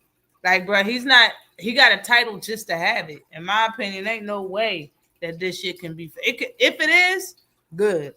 I want to see it. I feel the same way about Boots versus Devin. I really don't believe it until it fucking happened. I understand y'all got a date, time, all that shit. But anything can happen before both of y'all walk in that goddamn ring. That's how bad I want to see it. Y'all, I have to see y'all in the room. Nah, that's facts. I think the biggest problem with them two guys is just really like it's a lot of talking and not a whole lot of walking. It's not really too much action going on. I think Shakur did decent in his last fight with Cepeda. You know what I'm saying? That was a good fight for him. And Teofimo did good. I mean, lately they have been having success with Turk and the ring cards. You know what I'm saying? It makes sense. We know that. This is what boxing is coming to. We know that these fights can happen now because Turk is a big player and he has the check. The check will clear. So at this stage in time in boxing is different because he is the equalizer. He can make these fights happen. It's really up to, like you say, the teams, the managers, you know what I'm saying, and really the fighters, because Shakur does not have a promoter. He's not signing nobody. I know Teofimo still works for Top Rank, but if Top Rank is, letting Teofimo go fight on Ring Magazine cards, they getting their cut. They getting their percentage. They don't have to do any of the leg work. You know what I'm saying? They just sitting back waiting for the check to clear, and they're gonna take they cut. You know what I'm saying? So they let Teofimo fight Barboza. I wouldn't think that they would have a problem with him fighting Shakur. It's really to me. It's Teo. Teo's turning down fights. That's what Bob is saying. Bob's saying Teo turning down fights. Mm-hmm. And you know how Turkey is, man. Turkey get real salty when you say no to a fight. Yeah. I don't blame him though. I don't blame him because you got to think about it, man. Like he really overpaying a lot of people. Like a lot of dudes is getting overpaid, and I'm not here to say or count no man's pockets, but like, bro, if you was making 6 figures, a low 6 figures or a low 7-figure payday, bro, and he paying you 5 million, 10 million for you to fight, you know what I'm saying, bro? You're really taking advantage of the market. I'm not mad at you, but you know what I'm saying? That's really what you're doing. And for him to still like turn down, I don't understand why he would turn down the Devin Haney fight when that was gonna be your highest payday. You know what I'm saying? And that it just didn't make sense to me. And now you talking all this shit about Shakur. I really think it's for clout and to keep your name in the headlines and for boxing channels It like is. like yeah like yourself to talk about it and myself and other channels around YouTube and stuff like is really for clout. But a lot of shit is getting exposed now. Like we starting to see like, okay, it's only a select few guys that's really showing that they really want the fights, like the Devin Haney's, the Brian Normans, the Crawfords, the Canelos, and all the guys that you really see over there, fucking with Turk. Like I feel like a lot of them dudes over there that's been over there like consistently, we're seeing that they want the fights. Even like like a Vergil Ortiz, he fought Madrimov, he fought Boychuk. Well, We seeing guys that really want the fights, and we seeing the guys that don't really want the fights. So you heard what Rolly said. Salute to Felix Nunez and Talib Cunningham. What's popping with you? When Rolly said Turkey is messing it up. Turkey was like, I mean, he said that you're giving these fighters 7 to 8 figure paydays fighting one fight, but already telling them no matter what happens, we already got you set up for 1 or 2 more fights. He said that's why fighters are going there and not caring what they're doing. That's what Rolly said. I was like, damn. yeah. I mean, Rolly looking at it from a pure fighter's perspective, and that's his point of view. I think for people like us, that's just fans and content creators, we just want to see the fucking fights. You know what I'm saying? Like we not really giving a fuck like what's really going on behind the scenes, long as these guys is getting in the ring. It could be, some market play going on that these fighters is not liking, but at the end of the day, it's to me like what Rolly is saying. It makes sense because these guys are getting paid well, and even if they do lose, he does have shit down the line for them. And I mean, to me, I feel like that's a safety net. Why not have a safety net? You know what I'm saying? It's good to have because you know that, like, okay, let's just say, for example, if Devin Haney loses to Brian Norman, he's gonna have a safety net. He's gonna get another fight no matter what. Yeah. That's good. You know what I'm saying? That's good to have. Better be if he just lost to Bivol and he's coming back and fighting on the undercard of the Devin Haney Norman fight. You know, he got a safety net. So that I don't really necessarily look at it like it's a bad thing, honestly. I mean, well, I don't look at a loss as a bad thing. People just certain people just look at it differently. Yeah, I mean, and honestly, saying though, like if you're not going there, try to put in your best effort. If you already know that if I lose or whatever happened in this fight, I'm going to get 7 figures, and I might get another 7 the next fight, no matter what. You know what I'm saying? It takes all the, I understand what Rolly's saying though. Yeah. I understand what Rolly's saying too, but at the same time, as a fighter, bro, you should go up in there and try to give it your best and try to win no matter what. Yeah. You know what I'm saying? You don't want to get embarrassed unless y'all fucking came up with a plan to be like, look, we're just gonna take it easy because we both trying to, save it for the next fight. That's trash. And Rolly, and I'm gonna be real, like honestly speaking, that nigga he benefited more than anybody off that fucking ring card because nobody, I don't think nobody was really picking him to beat Ryan. I sure as hell didn't pick him to beat Ryan. And the nigga's the champion now. So it's like, nigga, your next fight, bro, you gonna get paid. Whoever, I mean, whichever way you decide to go, like if you fight the winner of Brian Norman, Devin Haney, if you fight Pacquiao, if you fight Barrios, you know what I'm saying? Like your next fight, bro, you're gonna get paid. Yeah, you know what I'm saying? That's what he say. All you want is money fights. And he in the right position to get them. He just need to say yes to him. I don't think he's gonna get no goddamn Manny Pacquiao though. Salute to you, Roger. Ryan is fighting Regis next. Get the fuck out of here. Yeah, that's what I'm saying. Regis ass is gonna get destroyed if that shit happen. Who you said he fighting? Ryan and Regis. That's crazy. That makes sense though. That because once again, that's like an easy touch for Ryan, and that's right up Regis's alley because he wants the big money fights. He don't want to fight a guy like Emiliano, which I think is pure bullshit because you kind of on some gatekeeping shit. You don't want to give the young killer a chance. You know what I'm saying? You feel like he's beneath you. You know what I'm saying? But yeah, if he fights Ryan, that makes perfect sense. That makes perfect sense. I'm not against that at all. You know what I'm saying? Because that tells me, Golden Boy looking at you like you sweet. That's what it tells me because they didn't want to do the rematch with Rolly. They was too scared to put Ryan in there with Rolly again, and you didn't want to fight Devin in the rematch. So you trying to get a tune up with Regis. Yeah.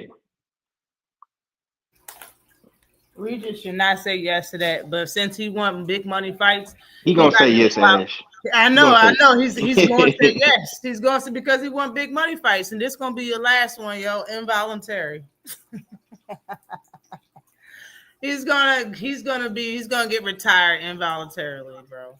His ass is gonna get. Matter of fact, it probably won't hurt. He probably get knocked out 2 rounds. It probably won't hurt. Probably be quick, painless. I'm gonna say this too, man. Look, man, if that's true, what the homie is saying in the chat, I'm gonna look into that. You know what I'm saying? If that's true, what the homie is saying, Regis gonna have to change some shit. He gonna have to bring his ass back to where he came from. Cause all that shit you doing now, bro. If you fight the same way you fought JoJo, you go up in there with Ryan doing that dumb ass shit, bro. Yeah. Ryan is going. Regardless, he don't got the defense or the arms to box with Ryan. Like Regis' arms are shorter than Tank's. That shit is not happening. Salute to you, Jabril. I don't know if I said what's up, yo. But I need to go, yo. It's almost been 3 hours. I was live. I haven't did this. My head starting to hurt. I was having a headache, man. I was having a headache yesterday. That's why I didn't go live. But I'm about to take some medicine or something. Yeah, I appreciate you for putting the link out there and let me come on your platform and cook. This was a good conversation to have, man. I appreciate you, Ash. Keep doing what you're doing. Salute to the chat, man. Y'all be sure to check me out, man. 503 Line on YouTube. I'm gonna get up out of here. Salute, Ash. Definitely appreciate you. For hitting the link. Everybody hit that like button. Everybody sub to the channel, content creators that's in the chat, and that also came up here. Shout out to Just Do, Mo City. 503 Lion, Victor. Feel like I'm forgetting somebody. Shout out to everybody that came up here on the platform. I definitely appreciate everybody for hitting the link. Cuzzo, Just Do. I didn't say it, but I'm gonna get on and get up out of here. Yo, football is on today, man. I gotta see these damn games, man. It's been very entertaining for the last 2 days. So holla at your girl, yo. Next, I'll probably I don't know. I might be live though next Saturday. I should be live next Saturday on Q, and nothing should stop me this time, hopefully. But I might be going live. I'm gonna try to start going live one time during the week, yo, for a short little live, yo. So holla at your girl and just look out. See you. I'm working on mine. Penny X.